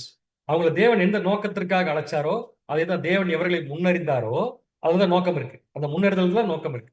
முன் அறிந்தாரோ அவர்களை தன்னுடைய குமாரனுடைய சாயலுக்கு ஒப்பா இருக்கிறதுக்கு முன் குறிச்சிருக்காரு. அப்ப 1,44,000 பேரும் இந்த பூமியில மனுஷ சுபாவத்திலிருந்து அவங்க என்ன மாறணும்னு சொல்லி பாத்தீங்கன்னா குமாரனுடைய சாயலுக்கு ஒப்பா மாறணும். அப்ப குமாரனுடைய சாயலுக்கு ஒப்பா மாறணும்னா குமாரனுடைய வாழ்க்கையில தேவனுடைய நோக்கம் என்னவோ அதே நோக்கம் தான் யாருடைய வாழ்க்கையிலும் இருக்குன்னு சொல்லி பாத்தீங்கன்னா ஒரு நியூ கிரியேஷனுடைய வாழ்க்கையிலும் இருக்க வேண்டும். அப்படின்னா பிதாவுடைய நோக்கம் நம் வாழ்க்கையிலும் ஆண்டவராக இயேசு கிறிஸ்துவின் வாழ்க்கையிலும் ஒன்னா இருந்துச்சுன்னா அது ஒரே பாத்திரம் சொல்லி எடுத்துட்டோம்னா அது கர்த்தருடைய பாத்திரம் சொல்லி எடுத்துட்டோம்னா அப்ப இந்த பூமியில வாழும் போது நம்ம யார் மாதிரிதான் வாழ்ந்தாகணும்? பிதாவுடைய நோக்கம் சொல்லுது, என் பையன் எப்படி இருந்தாரோ அப்படித்தான் வாழ்ந்தாரு. அந்த பாத்திரத்தை நம்ம கொடுத்திருக்காரு. வசனம் வாசிக்கலாம். 1 யோவான் 4ஆம் அதிகாரம் 17ஆம் வசனம். 1 யோவான் 4:17. நியாய தீர்ப்பு நாளிலே நமக்கு தைரியம் உண்டாயிருக்கத்தக்கதாக அன்பு நம்மிடத்தில் பூரணப்படுகிறது. ஏனென்றால் அவர் இருக்கிற பிரகாரமாக நாமும் இவ்வுலகத்தில் இருக்கிறோம். அருமையான வசனம் எழுதியிருக்காரு. அவர் இருக்கிற பிரகாரமாக நாமும் இவ்வுலகத்தில் இருக்கிறோம். அப்படின்னா என்ன நோக்கத்துக்காக தேவன் கொண்டு வந்து இயேசு கிறிஸ்து இந்த பூமியில வச்சாரோ அதே நோக்கத்துக்கு நம்மளே வச்சிருக்காரு. அதனாலதான் ரொம்ப அழகா யோவான் சொல்லிட்டாரு, அவர் இருக்கிற பிரகாரமாகத்தான் நாமளும் இருக்கிறோம்னா அவருடைய பாத்திரம் தான் நமக்கு தனி பாத்திரம் கிடையாது. இல்ல பேர் நமக்கு தனியா ஒரு பாத்திரம் இருக்கு. தேவன் நம்ம வாழ்க்கையில வேற மாதிரி ஒரு பாத்திரமோ அதாவது பிதாவுடைய நோக்கமோ இயேசு கிறிஸ்துடைய வாழ்க்கையில வேற மாதிரி ஒரு நோக்கம் அதாவது இயேசு கிறிஸ்துடைய பாத்திரம் வேற நம்முடைய பாத்திரம் வேறன்னு நீங்க சொன்னீங்கன்னா பைபிள்ல அதுக்கு வசனமே சப்போர்ட் பண்ணணும். நமக்கு தனி பாத்திரம் இருக்கா? இல்லவே இல்லை. ஆனா ஆண்டவராக இயேசு கிறிஸ்துக்கு பாத்திரம் இருக்குன்னு ஆண்டவர்னு சொல்லிட்டாரு, அப்போஸ்தலன் பவுலும் சொல்லிட்டாரு. மொத்தமாவே பரிசுத்த வேதாகமத்துல 2 பாத்திரத்தை பத்தி தான் சொல்லியிருக்கு. There are only 2 cups. ஒன்னு பாத்தீங்கன்னா லார்ட்ஸ் கப், இன்னொன்னு பாத்தீங்கன்னா டெவில்ஸ் கப். ஒன்னு கர்த்தருடைய பாத்திரம், இன்னொன்னு பேய்களுடைய பாத்திரம். நம்முடைய பாத்திரம் ஒரு விஷயம் இல்லவே இல்லை. ஏன் இல்ல? கர்த்தருக்கு கொடுக்கப்பட்ட அதே பாத்திரத்தை நமக்கு. வாசிக்கலாம். 1 கொரிந்தியர் 10ஆம் அதிகாரம் 21ஆம் வசனம். 1 கொரிந்தியர் 10ஆம் அதிகாரம் 21ஆம் வசனம். நீங்கள் கர்த்தருடைய பாத்திரத்திலும் பேய்களுடைய பாத்திரத்திலும் பானம் பண்ண கூடாதே. நீங்கள் கர்த்தருடைய போஜன பந்திக்கும் பேய்களுடைய போஜன பந்திக்கும் பங்குள்ளவர்களாய் இருக்க கூடாதே. ரொம்ப கிளியர். 2 பாத்திரம் தான். ஒன்னு கர்த்தருடைய பாத்திரம், இன்னொன்னு பேய்களுடைய பாத்திரம். ரெண்டுலயும் ஒரே சமயத்துல பானம் பண்ண முடியாது. ஏன்னா இந்த பாத்திரத்துக்கு இந்த பாத்திரம் ஜஸ்ட் ஆப்போசிட், 100% ஆப்போசிட், எதிரில் நிக்குது. அப்ப நம்ம பானம் பண்ண வேண்டிய பாத்திரம் எதுன்னு சொல்லி பாத்தீங்கன்னா கர்த்தருடைய பாத்திரம். அந்த கர்த்தருடைய பாத்திரம் தான் நமக்கு கொடுக்கப்படுது. எதுக்குன்னா நாமளும் அதுலதான் குடிக்கணும் அப்படிங்கிறதுக்காக கொடுக்கப்படும். சோ இவ்வளவு நேரம் இப்ப கடைசியா ஒரு 10 நிமிஷம் என்ன நம்ம படிச்சவங்க ரீகால் படிக்கிறேன். ஆரம்பத்துல இருந்தல்ல கடைசியா. சோ என்ன ரீகால் பண்ணோம்னா ஒரு பாத்திரம் நம்முடைய ஆண்டவராக இயேசு கிறிஸ்து கொடுக்கப்பட்ட பாத்திரம். அந்த பாத்திரத்துல தான் ஆண்டவர் நம்மளை பார்த்து என்ன கேட்கிறாருன்னா, நான் குடிக்கும் பாத்திரத்தில் நீங்கள் குடிக்க முடியுமான்னு கேட்டார். அப்ப என்ன விஷயம் கிளியர் ஆயிடுச்சுங்க? நமக்கு தனி பாத்திரம் கிடையாது. நம்முடைய ஆண்டவராக இயேசு கிறிஸ்து எந்த பாத்திரத்துல குடிச்சாரோ அதே பாத்திரத்துல நம்மளும் குடிக்கணும். முதல்ல குடிக்கிறது அப்புறம் நான் அப்புறம் வரேன். நான் பாத்திரத்தை முதல்ல முடிச்சாங்க. அவர் பாத்திரத்துல நம்ம குடிக்கும். சோ அவருடைய பாத்திரங்கள் எதை குறிக்கும்னு சொல்லி பார்க்க போனோம். அதுக்கு எல்லா வசனங்களையும் அப்சர்வ் பண்ணி கடைசி ஒரு முடிவுக்கு வந்தோம். இயேசு கிறிஸ்து தன் வாழ்க்கையில் சந்தித்த சூழ்நிலைகள், அனுபவங்கள் பிரச்சனை. பட் சூழ்நிலைகளும் அனுபவம் பாத்திரமா இல்ல. ஏன்னா ஒரு சூழ்நிலைகள் அனுமதிக்கப்படுது, இன்னொரு சூழ்நிலை அனுமதிக்கப்படுறது இல்லை. அப்ப அது பாத்திரம் அல்ல. அப்படின்னா எது பாத்திரம்? எந்த சூழ்நிலையை அனுமதிக்கிறது, எந்த சூழ்நிலையை அனுமதிக்க வேண்டாம்னு சொல்லி டைரக்ட் பண்ற பிதாவுடைய நோக்கம் தான் அந்த பாத்திரம். அப்ப பிதா என்ன நோக்கத்துக்காக ஆண்டவர் இந்த பூமியில கொண்டு வந்து வச்சாரோ அது அவருடைய பாத்திரம். அப்ப நமக்கு தனி பாத்திரம் கிடையாது. அவரை எந்த நோக்கத்துக்கு வச்சாரோ அதே நோக்கத்தை நம்மள வச்சிருக்காரு. அப்ப நமக்கு தனி பாத்திரம் கிடையாது. நம்ம யாருடைய பாத்திரத்துல பருக வேண்டும் அப்படின்னு சொல்லி பாத்தீங்கன்னா ஆண்டவராக இயேசு கிறிஸ்துவின் பாத்திரத்தில் தான் நாம் பருக வேண்டும். அப்படின்னா நம்ம வாழ்க்கையில பிதாவுடைய நோக்கம் ஒண்ணுதான். சோ இப்ப ஆண்டவர் இந்த பக்கம் எடுத்து வச்சிருக்கோம். அவர் முடிச்சுட்டு போயிட்டார் கோர்ஸ். இப்ப நம்ம இங்க இருக்கிறோம். நம்ம எல்லாரும் ஒரே விஷயத்துக்காக ஓடிட்டு இருக்கோம். அந்த ஒரே விஷயம்னா ஒரே பாத்திரம். அந்த ஒரே பாத்திரத்துக்கு என்ன பேருன்னா பிதாவுடைய நோக்கம். அப்ப நம்ம எல்லாருடைய வாழ்க்கையிலும் பிதாவுடைய நோக்கம் ஒன்னா இருந்துச்சுன்னா நம்ம வாழ்க்கைய வேற வேற மாதிரி இருக்குது. பிதாவுடைய நோக்கம் ஒண்ணுதான். எப்படியாவது நம்மளை கொண்டு போய் அந்த தெய்வீக சுபாவத்துல உட்கார வைக்கணுங்கிற நோக்கம் ஒண்ணுதான். குமாரனுடைய சாயலுக்கு ஒப்பா மாற்ற வேண்டுங்கிற அந்த பாத்திரத்தின் நோக்கம் ஒண்ணுதான். அப்படி இருக்கிறப்ப ஏன் நம்ம வாழ்க்கையில சம்பவங்கள் ஒரே மாதிரி இல்லாம வித்தியாசமா இருக்குன்னா, பாத்திரம் தான் ஒண்ணுன்னு சொல்லியிருக்க தவிர திராட்சை ரசம் ஒண்ணுன்னு சொல்லவே கிடையாது. நம்ம நல்லா கவனிக்க வேண்டிய விஷயம், பாத்திரத்தை வெறும் பாத்திரத்தில் குடிக்க முடியாது. பாத்திரம் என்பது திராட்சை ரசம் ஊத்தி கொடுப்பதற்காக கொடுக்கப்படக்கூடிய ஒரு பொருள். இவ்வளவு நேரம் என்ன பார்த்தோம்? பாத்திரம் அப்படிங்கிறது பிதாவாகிய தேவனுடைய சித்தம், அப்படி விருப்பம், அப்படி நோக்கம் எடுத்தோம்னா, அந்த நோக்கம் நம்ம வாழ்க்கையில செயல்படும் போது ஒவ்வொரு நோக்கத்திலும், ஒவ்வொரு சந்தர்ப்பத்திலும், ஒவ்வொரு சூழ்நிலையிலும் அந்த பாத்திரத்துக்குள்ள நம்ம ஊத்தி குடிக்கிற திராட்சை ரசம் இருக்கு இல்லையா, அது எல்லார் வாழ்க்கையிலும் ஒண்ணு கிடையாது. சோ பாத்திரம் மட்டும்தான் கர்த்தருடைய பாத்திரம். நம்ம ஒவ்வொருத்தருக்கும் உள்ள ஊத்தி கொடுக்கும் திராட்சை ரசம் வேற. அப்படின்னா திராட்சை ரசம் எதை குறிக்குன்னு சொல்லி பாத்தீங்கன்னா, டெஸ்ட் அண்ட் ட்ரையல்ஸ். நம்ம வாழ்க்கையில தேவன் அனுமதிக்கக்கூடிய பாடுகள். இன்னும் ஸ்பெசிபிக்கா சொல்ல போனா, அப்பம் சாப்பிட்டதுக்கு அப்புறமா குடிக்கிற திராட்சை ரசம். தட் மீன்ஸ் அப்பம் சாப்பிடும் போதே கிறிஸ்துடைய சரீரத்துல அங்கமாயிட்டோம். கிறிஸ்துடைய சரீரத்துல அங்கமான காரணத்தினால அடுத்தது நம்ம வாழ்க்கையில பிதாவுடைய நோக்கம் நிறைவேற நம்ம வாழ்க்கையில வரக்கூடிய பல பாடுகளை அது குறிக்குது. இப்ப திங்க் பண்ணி பாருங்களேன், நம்ம வாழ்க்கையில பாடுகள் டிஃபரெண்டா இருக்கும். ஆனா அந்த பாடுகளை ஒவ்வொருத்தருக்கும் கொடுக்கிற தேவனுடைய நோக்கமானது ஒன்னதான். அதான் பார்த்தேன். சோ அடுத்த ஸ்லைடுக்குள்ள போலாம். பாடுகள் என்பது திராட்சை ரசம் சொல்லி எடுத்தோம்னா, அப்ப பாத்திரம் எதை குறிக்கணும் பார்த்தோம்? எந்த நிலைமையில் இருந்து கொண்டு நாம் பாடுகளை அனுபவிப்பது, அதை பார்த்தோம். இது எந்த நிலைமையிலிருந்து பாடுகளை அனுபவிக்கிற விஷயத்தை தீர்மானிக்கிறது யாரு? பிதாவாகிய தேவன். பிதாவாகிய எப்படி தீர்மானிக்கிறாரு? அவருடைய நோக்கம். சோ அப்படியே கீழ இருந்து போனோம்னு கிளியரா பிதாவுடைய நோக்கம் என் வாழ்க்கையில் நான் எந்த நிலைமையிலிருந்து பாடுபட வேண்டும் அப்படிங்கறத தீர்மானிக்குது. ஏன்னா அவருடைய நோக்கம் ஒண்ணுதான். சோ என்னை எந்த நிலைமையிலிருந்து கொண்டு போய் நான் பாடுபடணுங்கிறத எனக்கு தீர்மானிக்கும் போது எந்த பாத்திரம் கொடுக்கப்படுதுன்னா, எனக்கு தனி பாத்திரம் இல்ல, கர்த்தருடைய பாத்திரம். ஏன்னா கர்த்தருடைய வாழ்க்கைக்காக தேவன் அனுமதிச்ச அதே விதமான நோக்கம் என் வாழ்க்கையிலும் கொடுக்குது. சோ அந்த பாத்திரத்துடைய நோக்கமானது என் வாழ்க்கையில் ஒரே மாதிரி இருக்குது. அத தேவன் என்ன பண்றாருன்னா, அவருடைய நோக்கமாக என் வாழ்க்கையில் செயல்படுத்துறார். நான் திருப்பி ரீகால் பண்ணிடுறேன். பாடுகள் என்பது திராட்சரசம். திராட்சரசத்தை உள்ள ஊதி கொடுக்கிறது பாடுகளை குறிக்கும். கப் எதை குறிக்குன்னு சொல்லி பார்த்தோம். பாத்திரம் எதை குறிக்குன்னு பார்த்தோம். நம் வாழ்க்கையில் செயல்படும் பிதாவின் இது நம்ம வாழ்க்கையில ஒண்ணுதான், ஆண்டவராக இயேசு கிறிஸ்துவின் வாழ்க்கையில. இயேசு கிறிஸ்து இந்த பக்கம் எடுத்து வச்சிட்டோம்னா, நம்ம எல்லாருடைய வாழ்க்கை எடுத்தோம்னா, நம் வாழ்க்கையிலும் ஒண்ணுதான், நம் உடன் சகோதரன் வாழ்க்கையில் நோக்கம் ஒண்ணுதான். ஆனா அதை அந்த நோக்கத்துக்குள்ள ஊத்தி குடிப்பிக்கிற திராட்சை ரசம் தான் என்னன்னு பாத்தீங்கன்னா தெரியாது. அப்படின்னு என்ன சொல்லலாம்? Same cup but different trials. ஒரே கப்ல குடிக்கிறோம் நம்ம எல்லாருமே, ஆனா அந்த கப்புக்குள்ள ஊத்தி கொடுக்கிற திராட்சை ரசம் ஒவ்வொருத்தருக்கும் தெரியாது. திராட்சை ரசம் எதை குறிக்குது? பாடுகளை குறிக்குது. சோ திராட்சை ரசம் தெரியாது. இப்ப நான் என்ன பண்றேன், 2 எக்ஸாம்பிள் உங்களுக்கு நான் காமிக்கிறேன். எக்ஸாம்பிள் நம்பர் 1 என்ன, இந்த ஸ்லைடில் இருக்கக்கூடிய 2 பேருமே பணம் இல்லாம கஷ்டப்படுறாங்க. இந்த ஸ்லைடில் இருக்கிற இந்த காட்சி இந்த காட்சியில் இருக்கிற 2 பேருமே பணம் இல்லாம கஷ்டப்படுறாங்க. ஒருத்தர் பணம் இல்லாம கஷ்டப்படுறதுக்கு காரணம், பேங்க்ல எக்கச்சக்கமா லோன் வாங்கிட்டு கட்ட முடியாம கஷ்டப்படுறாங்க. இந்த பக்கம் தலையில கை வச்சு பண்ணிருக்காரு இல்லையா, அவர் லோன் வாங்கிட்டு நிறைய கடன் வாங்கிட்டு தன் நிலைமை தெரியாம வாங்கிட்டு கட்ட முடியாம காசு இல்லாம கஷ்டப்படுறாரு. இந்த பக்கம் என்ன பண்றாருன்னா, ஒரு வேலை போன நிமித்தமா ஏதோ ஒரு காரியத்தின் நிமித்தம் கர்த்தருடைய ஊழியத்துக்காகவோ அல்லது ஆண்டவராக இயேசு கிறிஸ்துவின் நோக்கத்திற்காகவோ அல்லது தேவன் அனுமதிச்சதுனாலயோ ஒரு சின்ன பிரச்சனையினால அவர் என்ன பண்றாருன்னா, தேவனுக்கு ஊழியம் செய்த நிமித்தம் தன்னுடைய வேலையை தொலைச்சிட்டார். அவர்கிட்ட இப்ப பணம் இல்லை. இப்ப இவர்கிட்டயும் பணம் இல்லை, அவர்கிட்டயும் பணம் இல்லை. நல்லா கவனிங்க, 2 பேர்த்தையுமே பணம் இல்லை, 2 பேருமே பாடுகள் தான். ஆனா 2 பேருமே பாடுபடுறாங்க. பட் 2 பேரும் கர்த்தருடைய பாத்திரத்தில் பானம் பண்ணல. இதுல ஒருத்தர் மட்டும் தான் கர்த்தருடைய பாத்திரத்துல பானம் பண்றாரு. யார் கர்த்தருடைய பாத்திரத்துல பானம் பண்றது? இப்படி கண்டுபிடிச்சிருந்துக்கலாம். யார் ஒருத்தர் ஊழியத்திற்காக வேலையை விட்டுட்டு கஷ்டப்படுறாரோ அது கர்த்தருடைய பாத்திரம். யார் ஒருத்தர் பணம் இல்லாம கஷ்டப்படுறதுக்கு காரணம் அவர் லோன் வாங்கிட்டு கஷ்டப்படுறாரோ அது கர்த்தருடைய பாத்திரம் அல்ல. இது தெளிவா புரிஞ்சுக்கலாம். அப்ப நல்லா கவனிங்க, கர்த்தருடைய பாத்திரம் அப்படின்னு சொன்னாலே என்ன புரிஞ்சுக்கலாம்னா, அது பிதாவுடைய நோக்கமா இருக்கும். பிதாவுடைய நோக்கத்திற்காக படக்கூடிய பாடுகள் இருக்கும். அந்த பாடுகள் ஒருத்தருக்கு ஒருத்தர் வித்தியாசம். இது ஒரு எக்ஸாம்பிள். அடுத்த எக்ஸாம்பிள் போலாம். ஒருத்தர் ஈவில் ஸ்பீக்கிங் பண்றாரு, ஒரு தீமை பேசிட்டாரு. இப்ப அவர் பேசின தீமையினுடைய அவரே இப்ப தாக்குது. இவர் தீமை பேசிட்டாருன்னு கண்டுபிடிச்சு யார் யாரை பத்தி பேசுவார் அவங்க பூரா ஒன்னா அவர் பயங்கரமா திட்டுறாங்க. சோ இப்ப அவரை காயப்படுத்துது, அவரையே காயப்படுத்துது. அவர் பேசின தீமை பேசுறதுடைய விளைவு பேசினவரே காயப்படுத்துது. ஆனா ஒருத்தர் தீமையே பேசல, அவர் தீமை பேசினாங்கன்னு சொல்லி மத்தவங்க எல்லாம் சேர்ந்து அவர் திட்டுறாங்க.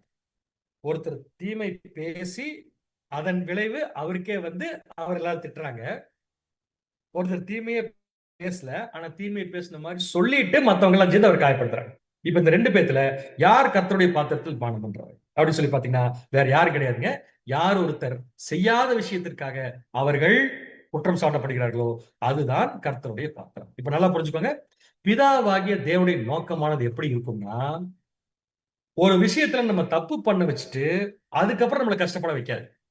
அந்த பாத்திரம் எப்படி இருக்குன்னு சொல்லி பாத்தீங்கன்னா, அவருடைய நோக்கம் ஒன்று இருக்கு இல்லையா, அந்த தெய்வீக சுபாவத்தை கொண்டு போறதுக்கு, நம்மள மனுஷீக சுபாவத்திலிருந்து தெய்வீக சுபாவத்தை கொண்டு போறதுக்கு அந்த நோக்கத்தை எப்பவுமே நம்ம லைஃப்ல அவர் ஃபிக்ஸ் பண்ணி வச்சிருப்பாரு. சோ அந்த நோக்கமானது எப்படி இருக்குன்னு பாத்தீங்கன்னா, இயேசு கிறிஸ்துவுக்கு என்ன நோக்கம் வச்சிருந்தா அந்த நோக்கமா தான். அப்ப நல்லா யோசிச்சு பாருங்க, இயேசு கிறிஸ்து பேசாத விஷயத்த பேசினாங்கன்னு சொல்லிதான் அவர் குற்றம் சாட்டணும். அதே விஷயம் நமக்கு வரும்போது நம்ம புரிஞ்சுக்கலாம், நம்ம கர்த்தருடைய பாத்திரத்துல பானம் பண்றோம். தட் மீன்ஸ் இயேசு கிறிஸ்து மேல செயல்பட்ட பிதாவின் நோக்கம் தான் நம்ம மேல என்ன பண்ணுன்னா செயல்படுது அப்படின்னு என்ன பண்ணிக்கலாம், நம்ம புரிஞ்சுக்கலாம். சோ எது கர்த்தருடைய பாத்திரம்னா, பேசாமலே பேசணும்னு சொல்லி எல்லாரும் குற்றம் சாட்டும் போது நம்ம புரிந்து கொள்ள வேண்டிய ஒரே விஷயம் என்ன, நான் கர்த்தருடைய பாத்திரத்தில் பானம் பண்ணுகிறேன். ஏன் இப்படி பானம் பண்ணாதான் சுபாவம் மாறும் அப்படின்னு தேவன் தீர்மானிச்சிட்டார். ஏன்னா இது பிதாவாகிய தேவனுடைய நோக்கம். கிளியரா புரிஞ்சுக்கலாம். இந்த பாத்திரம் கர்த்தருடைய பாத்திரம். தட் மீன்ஸ் இது எனக்கு தனிப்பட்ட விஷயத்துல கொடுக்கப்பட்ட பாத்திரம் அல்ல, பிதாவாகிய தேவன் எனக்கு கொடுத்த ஆண்டவராகிய இயேசு கிறிஸ்துடைய பாத்திரம். சோ இதை வாசிக்கலாம். எந்த நோக்கத்திற்காக நாம் பாடுபடுகிறோம் என்பதே அது கர்த்தருடைய பாத்திரமா இல்லையா என்பதை தீர்மானிக்கும். நல்லா புரிஞ்சுக்கலாம். சோ அடுத்த பாயிண்ட்குள்ள போலாம். இது வரைக்கும் படிச்ச விஷயத்தை கன்சல்டேட் பண்ணிட்டு, கப் பாத்திரம் பிதாவாகிய தேவனுடைய பாத்திரம். நமக்கு தனி கப்பு கிடையாது. இந்த பாத்திரம் யாரோட பாத்திரம்? கர்த்தருடைய பாத்திரம். ஏன் கர்த்தருடைய பாத்திரம் நமக்கு கொடுக்கப்படுது? கர்த்தருக்கு பிதாவாகிய தேவன் என்ன நோக்கத்துக்காக அந்த பாத்திரத்தை கொடுத்தாரோ அதே நோக்கத்தை நம்மளுக்கு கொடுத்திருக்காரு. நாம என்ன பண்ணக்கூடாதுன்னா, கஷ்டப்படுற விஷயம் எல்லாம் கர்த்தருடைய பாத்திரம் எடுத்துக்கூடாது. எந்த நோக்கத்திற்காக கஷ்டப்படுறோம் அப்படிங்கிறதா கர்த்தருடைய பாத்திரம் வழியாக தீர்மானிக்கும். சோ இப்ப நம்ம ஒவ்வொருத்தருக்குள்ளேயும் யோசிச்சு பார்த்தோம்னா, நம்ம எல்லாருக்குமே திராட்சை ரசம் குடிக்கிறோம். தட் மீன்ஸ் பாடுபடுறோம். நம்ம எல்லாருமே பாடுபடுறோம். அப்படி பாடுபடும் போது நம்ம படக்கூடிய பாடுகள், நம்ம ஒருத்தருக்கு ஒருத்தர் படக்கூடிய பாடுகள் ஒவ்வொருத்தருக்கும் வித்தியாசமா இருக்கா அல்லது பாடுகள்ல ஒரே மாதிரி இருக்கா? ஒவ்வொருத்தருக்கும் படக்கூடிய பாடுகள் திராட்சை ரசம்ங்கிறது ஒவ்வொருத்தருக்கும் வேற வேற மாதிரி இருக்கா அல்லது ஒன்னா இருக்கா அப்படின்னு பார்த்தா, இதுக்கு பதில் என்ன சொல்றீங்கன்னு எனக்கு கேட்காது. இருந்தாலும் நம்புறேன் நீங்க பதில் சொல்லியிருப்பீங்க. பதில் என்னன்னு கேட்டீங்கன்னா, ரெண்டுமே கரெக்ட்.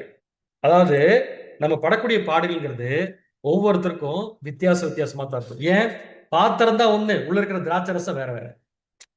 பாத்திரம் தான் ஒண்ணு, உள்ள இருக்கிற திராட்சை ரசம் வேற. ஏன் திராட்சை ரசம் வேறன்னு சொல்றேன்? நீங்க எப்படி தப்பா புரிஞ்சுக்கூடாதுன்னா, உள்ள இருக்கிறது கர்த்தருடைய ரத்தம் தானே? இல்ல, இப்பதான் படிச்சோம் ஆரம்ப ஸ்டைட்லயே படிச்சிட்டோம். என்னன்னா, நாம் அதை எடுத்து குடிக்கும் போது அது என்னவா மாறுன்னு சொல்லி பாத்தீங்கன்னா, நானும் சேர்ந்து பாட அனுபவிக்கணும் அப்படிங்கிற சொல்லுது அந்த இடத்துல.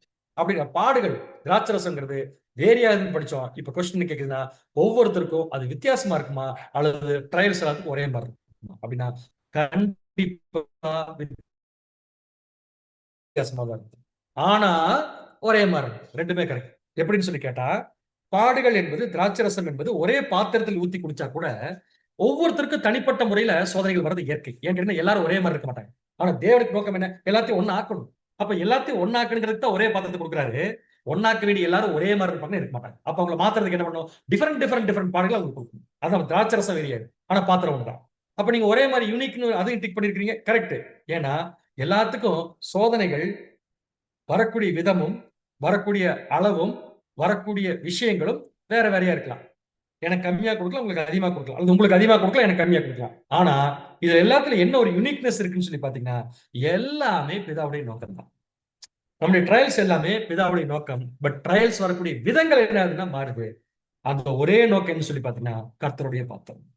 இது என்ன அழகா பேதுரு குறிப்பிடுறாருன்னா, நம்ம எல்லாத்துக்கும் சோதனை டிஃபரெண்டா வருது, ஒண்ணுதாங்கிறத ரொம்ப அழகா பேதுரு சொல்லியிருக்காரு. 1 பேதுரு 1ஆம் அதிகாரம் 6ஆம் வசனம். 1 பேதுரு 1ஆம் அதிகாரம் 6ஆம் வசனம். இதிலே நீங்கள் மிகவும் சந்தோஷப்படுகிறீர்கள் என்றாலும் துன்பப்பட வேண்டியது அவசியமானதால் இப்பொழுது கொஞ்ச காலம் பலவிதமான சோதனைகளாலே துக்கப்படுகிறீர்கள். 1 பேதுரு 1:7.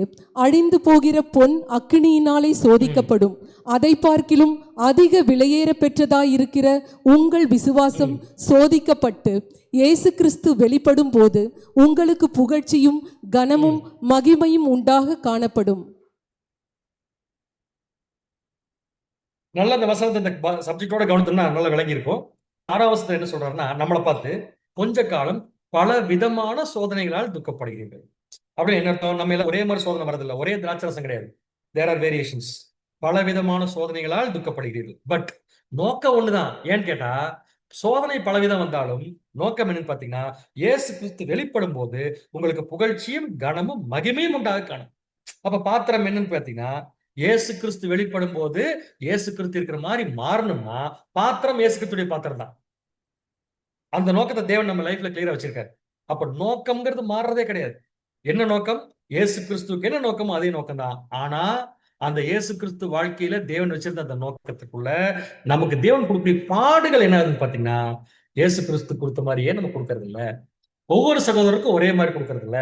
எப்படி கொடுக்குறாருன்னா, வேற வேற விதமா கொடுக்கணும். இதைத்தான் பேதுரு சொல்றார், பல விதமான சோதனைகளாலே துக்கப்படுகிறீர்கள். யாக்கோபு சொல்லியிருக்காரு இதே விஷயத்த. யாக்கோபு 1ஆம் அதிகாரம் 2ஆம் வசனம் மற்றும் 3ஆம் வசனம். யாக்கோபு 1ஆம் அதிகாரம் 2ஆம் வசனம் முதல், என் சகோதரரே, நீங்கள் பலவிதமான சோதனைகளில் அகப்படும் போது உங்கள் விசுவாசத்தின் பரீட்சையானது பொறுமையை உண்டாக்கும் என்று அறிந்து அதை மிகுந்த சந்தோஷமாக எண்ணுங்கள். பாருங்க என்ன வார்த்தை இங்க யூஸ் பண்றாருன்னா, நீங்கள் பலவிதமான சோதனைகளில் அகப்படும் போது. நம்ம பலவிதமான சோதனைகள் அகப்படுறோங்கிறதுக்காக பலவிதமான பாத்திரங்கள் நம்ம குடிக்கிறோம்னு சொல்லி எடுத்துக்க கூடாது. பாத்திரம் ஒண்ணே ஒண்ணுதான், அது லார்ட்ஸ் கப் தான். தேவனுடைய நோக்கம் ஒண்ணுதான். ஆனா தேவனுடைய நோக்கம் ஒண்ணு. ஆனா என் வாழ்க்கை அந்த நோக்கம் நிறைவேறும் போது எனக்கு தேவன் அந்த நோக்கத்திற்காக கொடுக்கக்கூடிய சோதனைகள் பலவிதமான சோதனை. இங்கிலீஷ்ல ரொம்ப நல்லா இருக்கு பாத்தீங்கன்னா, many kinds. You face the trials of many kinds. Many kinds அர்த்தம் நிறைய விதமான சோதனைகள் நமக்கு என்ன பாத்தீங்கன்னா வருதுன்னு சொல்றாரு. இந்த நிறைய விதமான சோதனை எதுக்கு? எந்தெந்த விதத்துல எந்தெந்த சூழ்நிலையில் நம்ம எப்படி மாத்தணுமோ அதுக்கேற்ற மாதிரி வரும். பட் எல்லாத்தையும் மாத்துறதுக்கு பின்னாடி தேவன் வச்சிருக்கிற நோக்கம் என்னன்னு பாத்தீங்கன்னா ஒண்ணுதான். அதான் எதுன்னு பாத்தீங்கன்னா லார்ட்ஸ் கப். ரீபிரின்ஸ்ல ஒரு இடத்துல இந்த இயேசு கிறிஸ்து இந்த பாத்திரத்தில் நீங்கள் பானம் பண்ண கூடுமான்னு கேட்ட அந்த இடத்துல இருந்து ஒரு கொடுத்துருக்காரு.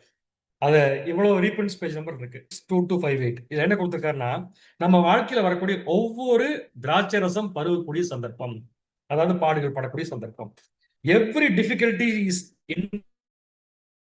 intended to prove us.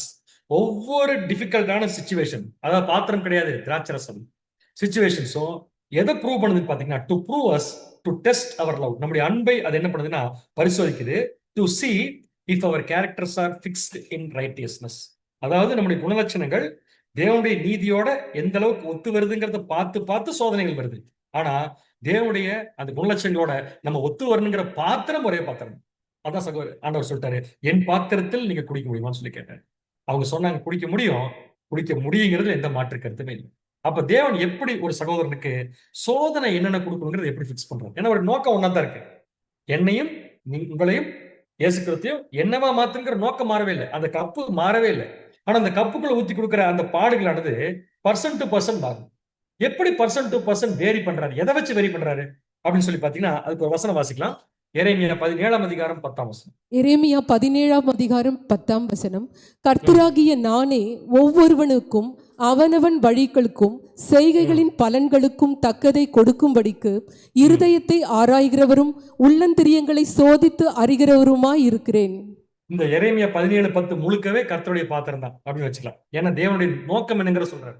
கர்த்தராகிய நானே, என்னுடைய எய்ம் என்னன்னா, கர்த்தராகிய நானே ஒவ்வொருவனுக்கும் அவனவன் வழிகளுக்கு தக்க செய்கைகளுக்கும் பலன்களுக்கும் தக்கதை கொடுக்கும்படி. நீங்க என்ன செய்யறீங்களோ அதை கொடுக்கறதுக்காக வச்சிருக்கிறேன். அதுக்காக நீங்க ஒவ்வொன்னு செய்யும் போது ஒவ்வொரு பாத்திரமும் உங்களுக்கு நான் மாற்ற மாட்டேன். என்னென்ன செய்வீங்களோ அதெல்லாம் வச்சுக்கிறேன். வச்சுட்டு எதை வச்சு நான் டிசைட் பண்றேன் உங்களுக்கு என்ன செய்யணும் அப்படிங்கறத பாத்தீங்கன்னா, இருதயத்தை ஆராய்ந்து உள்ளந்திரியங்களை சோதித்து அதுக்கப்புறம் நான் பிக்ஸ் பண்றேங்க. அப்ப நமக்கு இன்னைக்கு ஒரு ட்ரையல் வருது. நம்ம இன்னைக்கு திராட்சரசம் குடிக்கிறோம், நம்ம வாழ்க்கையில குடிச்சுட்டா இருக்கிறோம். கண்டிப்பா நம்முடைய பாட்டுகள் இருக்குது. ஏன்னா நம்ம சரீரத்துல கிறிஸ்துடைய சரீரத்துல அங்கமா இருக்கிறதுனால கண்டிப்பா வரதான் செய்யும். சோ நாம இன்னைக்கு ஒரு திராட்சரசம் குடிக்கிறோம்னா, இந்த திராட்சரசத்துடைய இம்பாக்ட், அந்த சோதனையுடைய உக்கிரமானது எதை பொறுத்து தீர்மானிக்கப்படுதுன்னு பாத்தீங்கன்னா, நம்முடைய இருதயத்தை ஆராய்ச்சி பண்ணி தேவன் நமக்கு கொடுக்குறாரு. அவருக்கு அந்த கெப்பாசிட்டி இருக்கு. நம்முடைய செய்கைகளை மட்டுமே அவர் பாக்குறது இல்ல, இருதயத்தை ஆராய்ச்சி பண்ணி கொடுக்குறாங்க. ஒரு எக்ஸாம்பிள் பாருங்களேன். 5 பேர் இருக்காங்க ஒரு எக்லிஷா, உதாரணம் சொல்றேன், தப்பா நினைச்சுக்கோங்க. ஒரு எக்லிஷால 5 பேர் இருக்கிறாங்க. 5 பேருக்கு பிதாவாகிய தேவனுடைய பாத்திரம் ஒரே பாத்திரம் தான். நோக்கம் ஒண்ணுதான். என்னன்னா 5 பேர்த்துமே சபையா மாத்தணும். கிறிஸ்துடைய சபையா மாத்தணும் அப்படின்னு தேவன் நோக்கம் வச்சுட்டார். ஸோ இந்த நோக்கம் வச்ச இந்த 5 பேர்த்தையும் ஒரே எக்லிஷால வச்சுட்டாரு.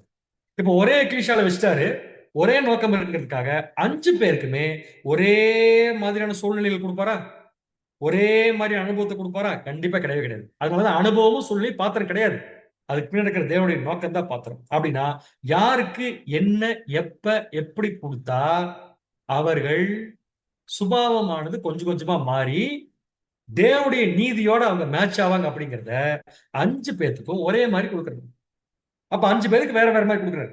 அப்படி கொடுக்கும்போது எதை பேஸ் பண்ணி வேற வேற மாதிரி கொடுக்குறாருன்னா, அவங்க இருதயத்தை ஆராய்ச்சி பண்ணி அந்த இருதயத்தின் நிலையத்துக்கு ஏற்றவாறு என்ன பண்றாருன்னா, அவங்க சீர் பொருந்தறதுக்கு என்னென்ன பண்ணணும் அப்படிங்கிறத அவங்க வாழ்க்கையில என்ன பண்றாருன்னா, அவங்க குடிக்கக்கூடிய திராட்சை ரசமா மாத்துறாரு.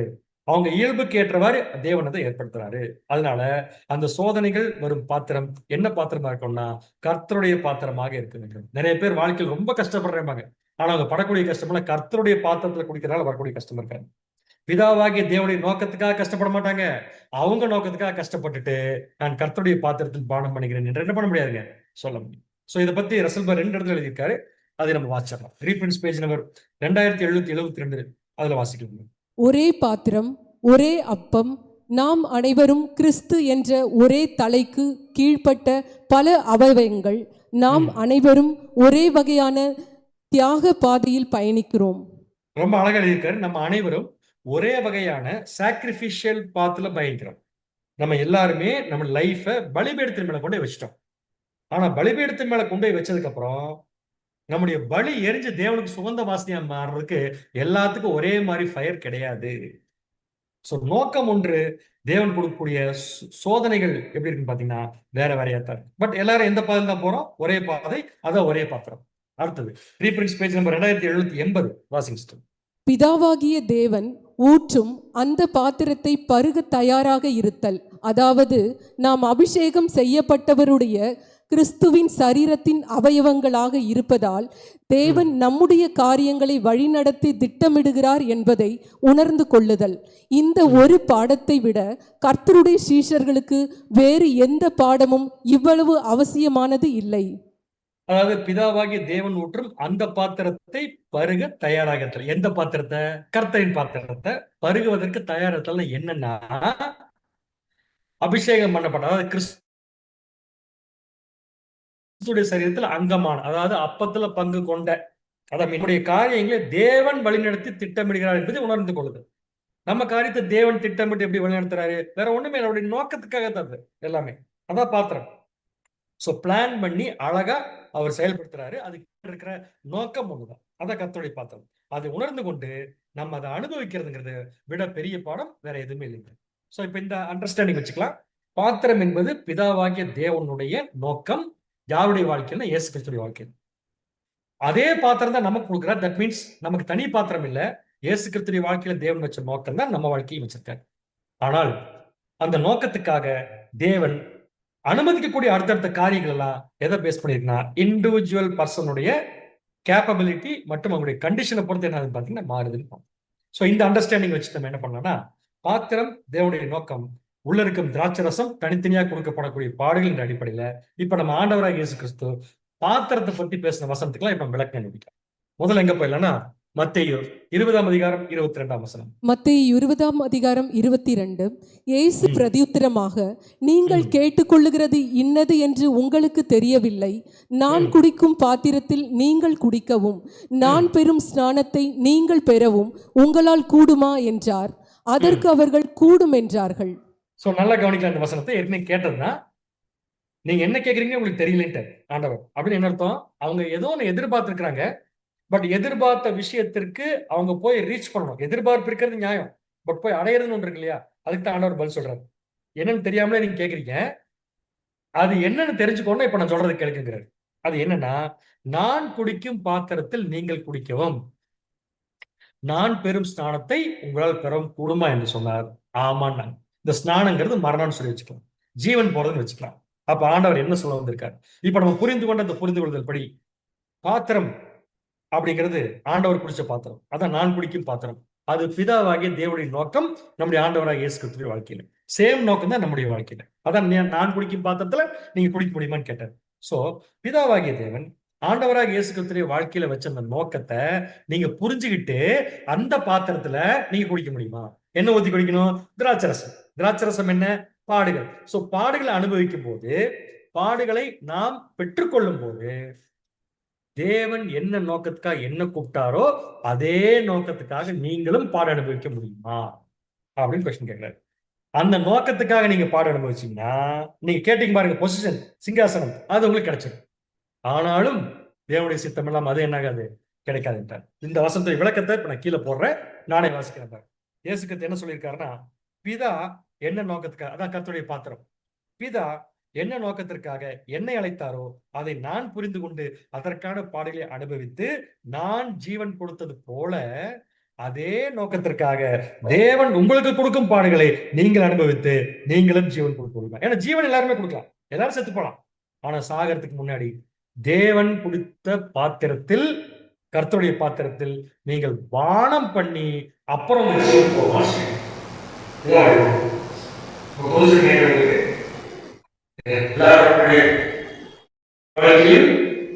தேவன் கொடுக்கிற விஷயம், அவருடைய நோக்கம் நம்ம மாத்திரம். நம்ம மாத்திரக்காக தேவன் கொடுக்கிற விஷயங்களை நாம் முழுதாக ஏற்றுக்கொண்டு குடிக்கிறோமா, அனுபவிக்கிறோமா அப்படிங்கிற விஷயம். அப்படி யாரா இருந்தா கொடுக்கிற எல்லா விஷயங்களுமே தேவனுடைய நோக்கம் எல்லாமே எனக்கு நல்லதுன்னு சொல்லி யார் என்ன புரிஞ்சுக்கிறாங்களோ அவர்கள் மட்டும்தான் இயேசு கிறிஸ்து குடிக்கும் பாத்திரத்தை குடிக்க முடியும், அவர் பெற்ற ஸ்தானத்தை பெறணும். ஸோ இது இடையில ஒரு கேள்வி என்னன்னா, மெமரியில ஏன் ஃபர்ஸ்ட் அப்பம் சாப்பிட்றோம், ஏன் ரெண்டாவது இந்த ஆறு பார்ப்பாங்க, என்ன அர்த்தம் சிக்னிஃபிகேஷன் அப்படின்னு சொல்லி யோசிக்கும் போது இந்த பாத்திரத்தை படிக்கும் போது இன்னும் தெரியும். என்னன்னா அப்பத்தை நம்ம சாப்பிடும்போது மேலே ஏற்று பார்ப்போம், அப்போ கொடுக்கறது என்ன அப்படி மாசம் அப்பத்தை சாப்பிடுறது நாம விசுவாசம் ஏதாவது ஏற்றுக்கொள்வோம். ஏன்னா அவரை நீதிமான் ஆக்கிட்டார் சொல்லி அவரை நீதிமான் ஆக்கிட்டார் சொல்லி நம்ம ஏற்றுக்கொண்டு கிறிஸ்துடைய சரீரத்தில் இணைஞ்சதுக்கு அப்புறம் தான் பாடுகள் அது கர்த்தருடைய பாத்திரத்தில் படக்கூடிய பாடுகள். நம்ம இயேசுடைய சரீரத்தில் இணையாம அதுல இருக்கிற விஷயத்தை நம்ம அனுமதிக்காம அதை விசுவாசிக்காம நம்ம லைஃப்ல கஷ்டம் வரும்போதுதா நம்ம கர்த்தருடைய பாத்திரத்தில் பாட முடியும்னு சொல்ல முடியும். அதனால என்ன பண்றேன்னா, முதல்ல அப்பத்தை எடுத்து சாப்பிட்டு நீங்க கிறிஸ்துடைய சரீரத்தில் இருக்கீங்கிறது என்ஷூர் பண்ணிட்டு அப்புறம் எடுத்துக்கொள்ளுங்க. ஏன்னா கிறிஸ்துடைய சரீரத்தில் நீங்க அந்தமா எடுத்ததுக்கு அப்புறம் குடிக்கிற பாடல்கள் மட்டும்தான் கர்த்தருடைய பாத்திரத்தில் குடிப்பது என்பதை என்ன பண்ணுறதுன்னா அடையணும். ஸோ நம்ம எல்லாருக்கும் ஒரே பாத்திரம். இங்கே நம்ம சப்ஜெக்ட் இருக்கிறனால இன்னைக்கு வரைக்கும் கிறிஸ்துடைய அந்த நியமிக்கப்பட்ட ஓட்டத்தில் ஓடிக்கொண்டிருக்கிற எல்லா பரிசுகளுக்கும் பாத்திரம் ஒன்றுதான். அதை தான் அப்போஸ்தலர் 1 கொரிந்தியர் 12:12 எப்படியெனில் சரீரம் ஒன்று, அதற்கு அவயவங்கள் அநேகம், ஒரே சரீரத்தின் அவயவங்கள் எல்லாம் அநேகமாயிருந்தும் சரீரம் ஒன்றாகவே இருக்கிறது. இந்த பிரகாரமாக கிறிஸ்துவும் இருக்கிறார். 13 நாம் யூதராயினும் கிரேக்கராயினும் அடிமைகள் ஆயினும் சுயாதீனர் ஆயினும் எல்லாரும் ஒரே ஆவியினாலே ஒரே சரீரத்திற்கு உள்ளாக ஞானஸ்தானம் பண்ணப்பட்டு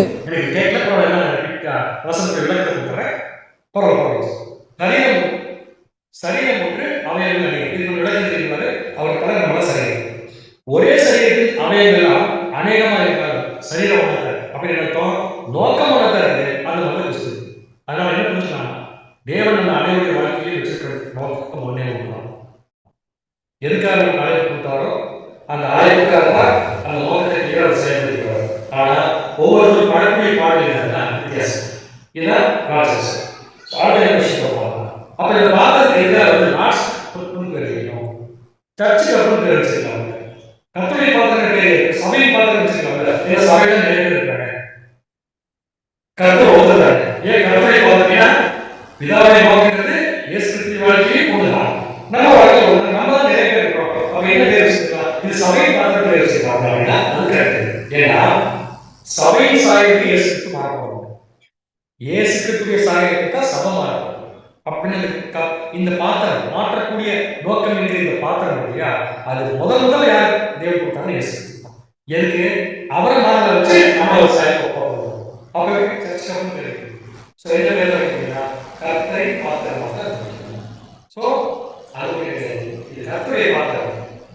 இந்த கர்த்தருடைய பாத்திரம் என்கிற நோக்கத்திற்காக தேவன் நம்ம வாழ்க்கையில அவருடைய நோக்கத்தை செயல்படும் போது நம்ம எங்கேயாவது தடுமாறும் போதோ தவறு செய்யும் போதோ கர்த்தருடைய பாத்திரத்தை கொடுத்தால் மட்டுமே அது நடக்கக்கூடிய சின்ன சின்ன விஷயங்களுக்கு பிதாவாகிய தேவனுக்கு ஆராதனை பதில் பேசணும். நம்ம இந்த கப்பல் பாடம் பண்ணிட்டு எதுக்கோ போய் நம்மளா உருவாக்கி கஷ்டப்பட்டுட்டு நாமளே தீங்கு பேசி நாமளே ஒரு கெட்ட பேர் வாங்கிட்டு அது கர்த்தருடைய பாத்திரத்தை பாடம் சொல்றது சரியான விஷயம் கிடையாது. அன்புக்குரிய சகோதரர்களே, அதனாலதான் இதுக்கு பேர் கர்த்தருடைய பாத்திரம். ஸோ கர்த்தருடைய பாத்திரம் நடக்கிறதா பிதாவாகிய தேவனுடைய நோக்கம் அது எல்லா இடத்துலையும் தான். ஸோ ஒரே கப்பு தான் அந்த கர்த்தருடைய பாத்திரம். ரெண்டாவது உள்ள இருக்கிற திராட்சரசம் அந்தந்த பாத்திரத்துக்கான பாடம். அது என்னன்னா பர்சன்ட் வித்தியாசம். ஸோ ஃபர்ஸ்ட் மெமரியில அப்பம் எடுத்து சாப்பிட்றோம். என்ன புரிஞ்சுக்கிறோம்னா நான் இயேசு சரீரத்தில் அங்கம் ஆயிட்டேன் அப்படின்னு சொல்லி முடிச்சோன்னா அடுத்து போயிடும். நெக்ஸ்ட் என்ன வருது? திராட்சரசம். ஸோ திராட்சரசம் வரும்போது அதை பார்க்கணும். அதை பார்த்தா நமக்கு என்ன தெரியுதுன்னா இது கிறிஸ்து பட்ட பாடுகள் தெரியுது. அடுத்தது அதை வாங்கி நம்ம கையில் வைக்கும்போது நமக்கு என்ன புரிஞ்சுக்கிறோம்? அந்த பாடுகள் எனக்காக பட்டிருக்காக நம்ம வாங்கிட்டோம், அக்செப்ட் பண்ணுறோம், வாங்கிட்டோம். மூணாவது அதை குடிக்கும்போது என்னன்னா அந்த பாடுகள் எனக்கும் பங்கு இருக்குன்னு சொல்லி நம்ம என்ன பண்ணுறோம்? குடிச்சோம். அப்படின்னா பானம் பண்ணுறது அந்தந்த சூழ்நிலை, அதாவது கர்த்தருடைய நோக்கம் அப்படிங்கிற சூழ்நிலைக்காக பாடுகளை சந்தோஷமாக இருப்பதுதான் இந்த பாடத்தை பாடணும். சும்மா சகோதரர்களே, அப்பம் கொடுக்கப்படும் போது நிர்வாகிகளை நல்லா புரிஞ்சுக்கலாம், நான் கிறிஸ்துடைய சரீரத்தில் அங்கமாட்டேன். திராட்சரசம் கொடுக்கும்போது நேராக புரிஞ்சுக்கலாம், தேவன் எனக்கு கொடுத்துருக்கிற அந்த பாத்திரம் ஒரே பாத்திரம் கர்த்தருடைய பாத்திரத்துல நான் பானம் பண்ண போறேன். கர்த்தருடைய பாத்திரத்துல எப்படிப்பட்ட திராட்சரசம் ஊற்றி குடிச்சாலும் நான் சந்தோஷமா பானம் பண்ணுவேன்னு சொல்லிட்டு யாருமே கப்பரஜை பண்ணுறது அப்படின்னு கர்த்தருடைய பாத்திரத்தில் நம்ம குடிக்க தயாரா இருக்கோம் சொல்லுவோம். ஆனா சில பேருக்கு குடிக்க முடியாம போகும்போது கூட அந்த இடத்துல அவங்க அக்செப்ட் பண்ண விஷயங்கள் தேவன் பார்க்கறாங்க, ஏற்றுக்கிட்டாங்க. சார் ஓகே குட் அப்படின்னு பிதாவாகிய தேவன் கிட்ட ஆண்டவரை இயேசு பரிந்து பேசும் வாய்ப்பை நம்ம பெற்று கொடுத்துருக்கோம். அதான் இதனுடைய நோக்கம். நெக்ஸ்ட் இப்ப இயேசு கிறிஸ்து சட்டம் பிரசங்கிப்பாங்க. யோவான் 18:11 இயேசு கிறிஸ்து பேதுரு பார்த்து என்ன சொல்றாரா? பிதா எனக்கு கொடுத்திருக்கும் பாத்திரத்தில் நான் பானம் பண்ணணும். இது என்ன கொஸ்டின் முதல்ல கேட்டோம்? இதுக்கு பிதா எனக்கு கொடுத்த பாத்திரம் பேர் கரெக்ட். நோக்கங்கிறது பிதாவுடைய நோக்கம் தான், இயேசு கிறிஸ்து நோக்கம். அப்ப இது பிதா எனக்கு கொடுத்த பாத்திரம். அதுல நான் பானம் பண்ணாது கூட நினைத்தோம். அதுல அந்த பாத்திரத்துல எங்க அப்பா எனக்கு திராட்சரசம் ஊற்றி கொடுத்துருக்காரு. அந்த திராட்சரசம் என்ன? எல்லாரும் அரசு பண்ண வந்திருக்காங்க. நான் நல்ல பேர் வாங்கினாலும் யாருக்கும் கொடுமை செய்யாட்டி கூட இவங்க என்ன பண்ணிருக்காங்கன்னா என்னை கொடுமை செஞ்சோட குடிக்க வந்திருக்காங்க. ஸோ இந்த பாத்திரம் இந்த பாடல்களுக்கு வந்துருச்சு. இப்போ நான் என்ன பண்ணணும்? பாத்திரம் நோக்கம், அந்த பாத்திரத்தை போய் நான் ரீச் பண்றதுக்காக, அந்த நோக்கத்தை ரீச் பண்றதுக்காக தேவன் கொடுத்த பாடுகள் கூட இருக்குது. வாங்கி குடிக்க போறப்ப பேதுரு என்ன பண்றாருன்னா அதை ஸ்டாப் பண்றாரு. இப்ப பேர் சொல்றாரு, இயேசு சொல்றாரு, எங்க அப்பா ஒரு நோக்கம் வச்சிருக்காருப்பா, அந்த நோக்கத்துக்காக இப்ப எனக்கு இந்த பாத்திரத்துல ஒரு பாடுகளை வச்சு கொடுத்துருக்காரு. இப்ப அந்த பாடுகளை நான் குடிக்காம விட்டோம்னா நல்லா திங்க் பண்ணி பாருங்க, பாடுகள் என்னை விட்டு போகாது, பாத்திரம் என்னை விட்டு போயிடும், நோக்கம் என்கிட்ட செயல்படாம போயிடும். அப்படின்னு என்ன அர்த்தம்? ஒரு பாடுகள் வரும்போது அந்த பாடுகளை ரிஜெக்ட் பண்ணிட்டோம்னா, பாடுகள் தப்பிச்சிட்டோம்னா நம்ம பாடுகளை ரிஜெக்ட் பண்ணல, ஊத்தி கொடுத்த பாத்திரத்தை ரிஜெக்ட் பண்ணணும். அதான் முக்கியமான விஷயம். அதனாலதான் ஆண்டவர் சொல்லிட்டாரு, பாடுகளுக்கு நான் பானம் பண்ணது என் பிதா எனக்கு கொடுத்த பாத்திரத்தில் நான் பானம் பண்ணாது. ஸோ பேதுரு செய்த செயல் இயேசு கிறிஸ்து மேல அன்பு காட்டினாலும் இயேசு கிறிஸ்து பானம் பண்ண விடாம தடுக்கக்கூடிய செயல். அதான் சொல்லிட்டாரு, பாத்திரத்தில் நான் பானம் பண்ணாமல். அடுத்தது மத்த 26:42 அவர் மறுபடியும் 2ஆம் தரம் போய், என் பிதாவே இந்த பாத்திரத்தில் பானம் பண்ணினால் ஒழிய இதை என்னை விட்டு நீங்க கூடாது, உங்களுடைய சித்தப்படி ஆகக்கூடாது என்று ஜெபம் பண்ண. ஸோ இப்போ இந்த பாத்திரம் வந்துருச்சு.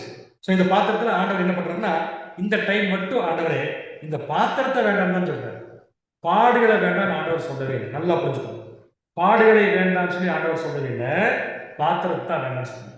ஏன் அப்படின்னா இப்ப எனக்கு வரக்கூடிய பாடுகள் ஏற்கனவே அழிச்சுட்டு தான் இருக்கிறாங்க, ஏற்கனவே என்னை கஷ்டப்படுத்தான் போறாங்க. ஆனா உங்க பேருக்கு அவமானம் தேடி தரக்கூடிய ஒரு பாத்திரமா எனக்கு மாத்துறாங்க. அந்த இடத்துல வரக்கூடிய பாத்திரத்தை எடுத்துருங்க, வேற பாத்திரத்தில் இதே பாடம் ஊற்றி கொடுங்க, நான் குடிச்சுக்கிறேன். தேவனே, உங்களை அவமானப்படுத்தக்கூடிய பாத்திரமா என்னை மாத்துறாங்க, அது மட்டும் என்னை விட்டு என்ன பண்ணுங்க. ஸோ பாத்திரத்திற்கும் பானம் பண்றதுக்கு வித்தியாசம் தெரியலனா உண்மையாலுமே ஆண்டவர் என்ன சொல்ல வந்திருக்காரு நமக்கு தெரிஞ்சிருக்காது. ஸோ ஆண்டவர் எதை வேண்டாங்கிறாருன்னா பாத்திரத்தை, பாடுகளை வேண்டாம் என்று நம்முடைய ஆண்டவர் ஒரு காலம் என்ன பண்ணுன்னு சொல்லுது. கடைசி என்ன சொல்லி முடிக்கிறாரு? இருந்தாலும் தேவனே, அந்த பாத்திரத்தை நான் ஏற்றுக்கொண்டு அதில் வரக்கூடிய பாடுகளை அனுபவிச்சா தான் ஜீவன் என்னை விட்டு போகும்னு சொல்லி செஞ்சா அதையும் செய்ய நான் தயாராக உங்களுடைய சித்தப்படியே கடவுள் சொல்லி. ஸோ இதே விஷயத்தை இப்போ நம்ம லைஃப்ல அப்ளை பண்ணோம்னா கர்த்தருடைய பாத்திரத்தை நாம் முடிச்சுடுவோம். இப்போ பார்த்தோம்னா 1 Corinthians 11:26 ஆகையால் இந்த அப்பத்தை புசித்து, எந்த அப்பம்? இயேசு கிறிஸ்துவின் மாம்சம் சரீரம் என்னும் அப்பத்தை புசித்து, இந்த பாத்திரம் எந்த பாத்திரம்? கப் ஆஃப் லார்ட், கர்த்தரின் பாத்திரத்தில் பானம் பண்ணும் போதெல்லாம். அப்படின்னு என்ன அர்த்தம்? இது மெமோரியல் டேல மட்டும் நம்ம பண்ணக்கூடிய விஷயம் இல்லை. பானம் பண்ணும் போதெல்லாம் கர்த்தர் வருமளவு, இதுக்கெல்லாம் நம்ம விளக்க ஏற்கனவே பார்த்துட்டோம். கர்த்தர் வருமளவு அவருடைய மரணத்தை நீங்கள் தெரிவித்தீர்கள். தேவன் நம்முடைய வாழ்க்கையில அவர் நம்மளை மாத்த நினைக்கிற நோக்கத்துக்காக அவர் கொடுக்கக்கூடிய எல்லா விதமான பாட்டுகளையும் பார்க்கக்கூடாது, பானம் பண்ணணும். எப்பப்பெல்லாம் அந்த பாத்திரத்துல தேவன் நம்ம ஊத்தி கொடுக்குற கர்த்தருடைய பாத்திரத்துல பானம் பண்றோமோ அப்ப எல்லாம் கர்த்தருடைய மரணத்தை மற்றவங்களுக்கு என்ன பண்றோம்னா பிரதிபலிக்கும். பாருங்க, ஒரு மனுஷன் இந்த பூமியில வந்து மனுஷீக ஜீவனா வந்து வாழ்ந்து எல்லாருக்காகவும் உயிர் கொடுத்திருக்காரு. அதை நாங்க வருஷ வருஷம் டெய்லி என்ன பண்றோம்னா அதை நாங்க எடுத்து குடிச்சிட்டு அவருடைய தியாகத்தை நாங்கள் நினைவு கூறுகிறோம். அதான் கர்த்தர் வருமளவும் அவருடைய மரணத்தை தெரிவிக்கும். அன்புக்குரிய சகோதரர்களே, இந்த மாதிரியான பாயிண்ட்ஸ் தான் நம்ம ஆண்டவர் பேசியிருக்காரு. ஒருவேளை இந்த பாயிண்ட்ல நமக்கு ஏதாவது ஒரு பாயிண்ட் புரியலனாலோ அல்லது ஒரு தவறான விஷயத்தை அண்டர்ஸ்டாண்டிங் இருந்தாலோ நினைவு கூறுதல் ஆயத்தத்துக்கு வரும்போது இந்த பாடங்களை பூரா மிஸ் பண்ணாம கேட்டுட்டோம்னா நம்ம எந்த கண்டிஷன் போக மாட்டோம்னா இந்த கண்டிஷன் போக மாட்டோம். 1 Corinthians 11:28. 1 Corinthians 11:28. எந்த மனுஷனும் தன்னைத்தானே சோதித்தறிந்து இந்த அப்பத்தை புசித்து இந்த பாத்திரத்தில் பானம் பண்ணுகிறார். அதாவது அப்பத்தை புசிக்கிறதையும் பாத்திரத்தில் பானம் பண்ணுறதையும் முதல்ல நமக்கு தேவையான விஷயம் நம்ம சோதிச்சிருக்கோம். தன்னைத்தானே சோதிச்சிருக்கோம். என்ன தன்னைத்தானே சோதிக்கணும் அப்படின்னு சொல்லி கேட்கும்போது 2 இடத்துல பாயிண்ட்ஸ் இருக்கு. ஒன்று ரீஃபரன்ஸ் பேஜ் நம்பர் 1516.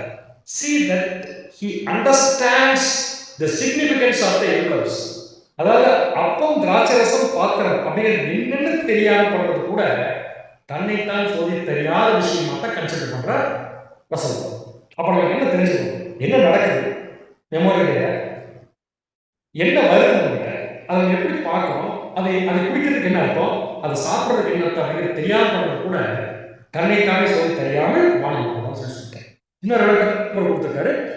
ரீஃபரன்ஸ் 5193 2522 மற்றும் 1591 பக்கத்தில் இருக்கிற பாயிண்ட் தான். Now God's people are emerging from the errors of the dark ages. அதாவது ஒரு காலத்துல சத்தியம் டார்க் ஏஜஸ்னா 1500 வருஷம் சத்தியம் வந்து குறைஞ்ச வெளிச்சம் கொடுத்திருந்த காலத்துல நம்ம எல்லாருமே ஒவ்வொரு விஷயம் என்னன்னு தெரியாம நம்ம அனுமதிச்சிருக்கலாம். ஆனா இப்ப அப்படி இல்லை. They are emerging from the errors of the dark ages. நம்ம வந்து வெளியேற்றப்பட்ட வரக்கூடிய காலத்துல இருக்கோம். அப்படி இருக்கும்போது when this memorial can be clearly understood, the judging of oneself can be more true than ever before. அதாவது தன்னைத்தான் சொல்லித்தரல அப்படிங்கிற விஷயத்துல என்னென்ன விஷயங்கள் மெமோரியல் செய்யப்படுதோ அது எவ்வளவு சொல்லி அர்த்தம் என்னவோ ஒவ்வொன்று செய்யறதுக்கு காரியம் என்னவோ அப்படிங்கிறத நம்ம நல்லா ஆழமா தெரிஞ்சுக்க நம்மளை சுத்தி இருக்கிற விஷயம் ஆழமா போகுது. டாக்டரை தெளிவா புரிஞ்சுக்க அந்த டாக்டர் நம்ம என்ன பண்ணணும்னா நமக்கு இருக்கிற விஷயம் நல்லா சுத்திகரிக்கும் சொல்லுவோம். அப்ப டாக்டரின் டார்க்கா இருக்குன்னா நம்மளை சுத்திகரிக்கிற விஷயமும் எப்படிதான் இருக்கு பார்த்தீங்கன்னா டார்க்கா இருக்கும். ஏன்னா நமக்கு அது என்னன்னு தெரியாது. அதனால இதை கரெக்டா தெரிஞ்சு பண்றது நல்ல விஷயம் அப்படிங்கிறதுனால இந்த நாள் இந்த பாத்திரத்தை பற்றி ஒரு சப்ஜெக்ட் நம்ம பார்த்துக்கிறோம். ஸோ பாத்திரம் என்பது பிதாவாகிய தேவனுடைய நோக்கம். அதுக்குள்ள ஒருத்தருடைய திராட்சரசம்ங்கிறது நம்ம படக்கூடிய கிறிஸ்துவோடு சேர்ந்து படக்கூடிய பாடல்கள் இருக்குது. அந்த பாடல்கள் எதுவாக இருந்தாலும் நோக்கம் தான். பாடல்கள் தானே தேவையாகும். அதை எடுத்து குடிக்கிறது சந்தோஷமா பிதாவாகிய தேவனுடைய நோக்கத்துக்காக என் நோக்கத்தை நம்ம விட்டு கொடுத்துட்டு அவர் கொடுக்கும் பாடலை நம்ம குடிச்சா அது நமக்கு கண்டிப்பா பிரயோஜனமா இருக்கும் அப்படிங்கிறது தான் இந்த பாட்டு நம்ம பார்த்தோம். ஒரு கேள்வி அனைவரையும் ஆசிரியத்து தேவன் ஆசிரியத்துவராக இந்த சந்தர்ப்பத்தில் கிறிஸ்துக்கான அன்பின் வாழ்த்துக்கள் மற்றும் கோயம்புத்தூர் சபையுடைய அன்பின் வாழ்த்துக்கள் அனைவருக்கும் தெரிவிக்கும். ஆமாம்.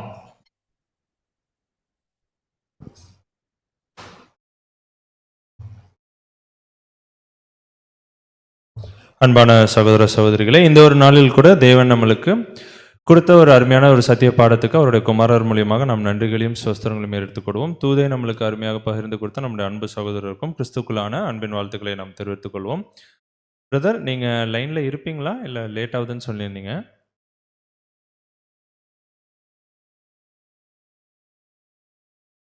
சரி, ஓகே. நம்ம அப்போ இரவின் இனிய கீதங்கள் கூட வாசிச்சிடலாம். பிரதர் வந்து கொஞ்சம் அர்ஜென்ட்டாக வெளியே போகணுன்னு சொல்லியிருந்தாங்க. சரி, ஓகே. இன்று இரவின் இனிய கீதங்களை கூட வாசிக்கும்படி நம்ம மத்தியில் இருக்கும் அன்பு சகோதரர் அகஸ்டின் அவர்களை அன்போடு அழைக்கிறோம்.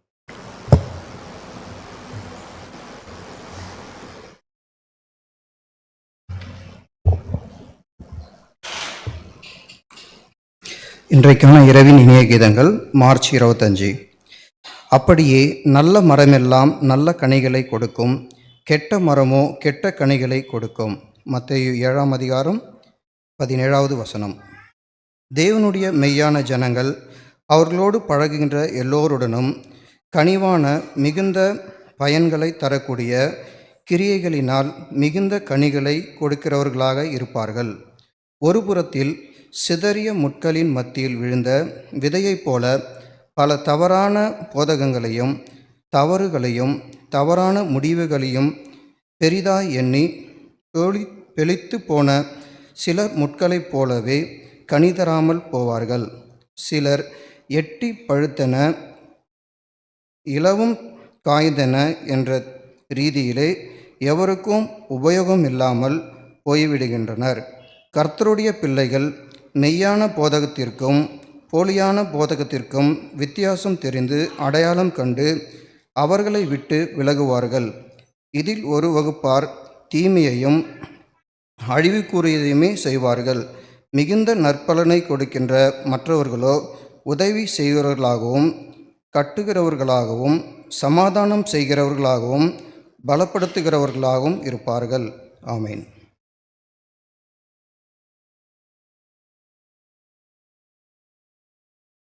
Thank you brother.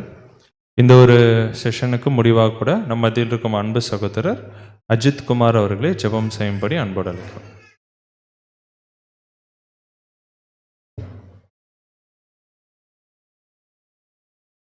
ஜெபம் செய்வோம்.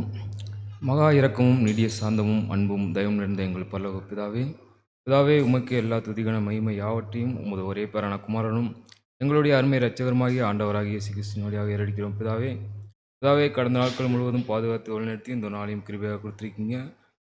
பிதாவே, இந்த வேலை, இந்த சாயங்கால வேலையில் கூட உமது சமூகத்திலே சகோதரர்களாக ஒன்று கூட்டி உமது சத்தியத்தை தியானிக்கும்படியாகவும் உம்மை துதிக்கும்படியாகவும் இந்த வேலையை தயவாய் தந்திருக்கிறப்பா, அதற்காகவும் நன்றி. பிதாவே, எங்களுடைய அருமை இரட்சகருடைய மரணத்தை நினைவு கூறுகிற இந்த காலப்பகுதிக்குள்ளே எங்களை அழைத்து வந்திருக்கிறீரப்பா, அதற்காகவும் நன்றி செலுத்துகிறோம். பிதாவே, தொடர்ந்து நாங்கள் கேட்டு வருகிற இந்த சத்தியத்தை எங்கள் இருதயத்திலே பதித்து அதன்படி எங்களை நாங்களே பரிசுத்தப்படுத்தி கொண்டு அந்த பரிசுத்த பந்தியிலே நாங்கள் கை வைக்க எங்களுக்கு உதவி பண்ணுங்க. பிதாவே, இப்படியாக இந்த கூடியைக்கு வர தடைப்பட்ட சகோதரர்களுக்காக இந்த சத்தியம் சென்று சேரவும் கிருபை தாருங்க. பிதாவே, இப்படியாக இந்த கூட்டம் ஆரம்பம் முதல் முடிவு வரை உமது பிரசன்னமும் வழிகாட்டுதலும் எங்களோடு இருந்து வழிநடத்தும் இந்த கிருபைக்காய் நன்றி செலுத்துகிறோம். பிதாவே, இப்படியாக நாங்கள் கேட்டதும் கேட்க வந்த யாவற்றையும் எங்கள் அருமை இரட்சகரும் ஆண்டவரும் கண்மலியும் ஜீவாதிபதியுமாக இயேசு கிறிஸ்துவின் இனிய நாமத்தில் ஏறெடுக்கிறோம். ஜீவனுள்ள நல்ல பிதாவே, ஆமென்.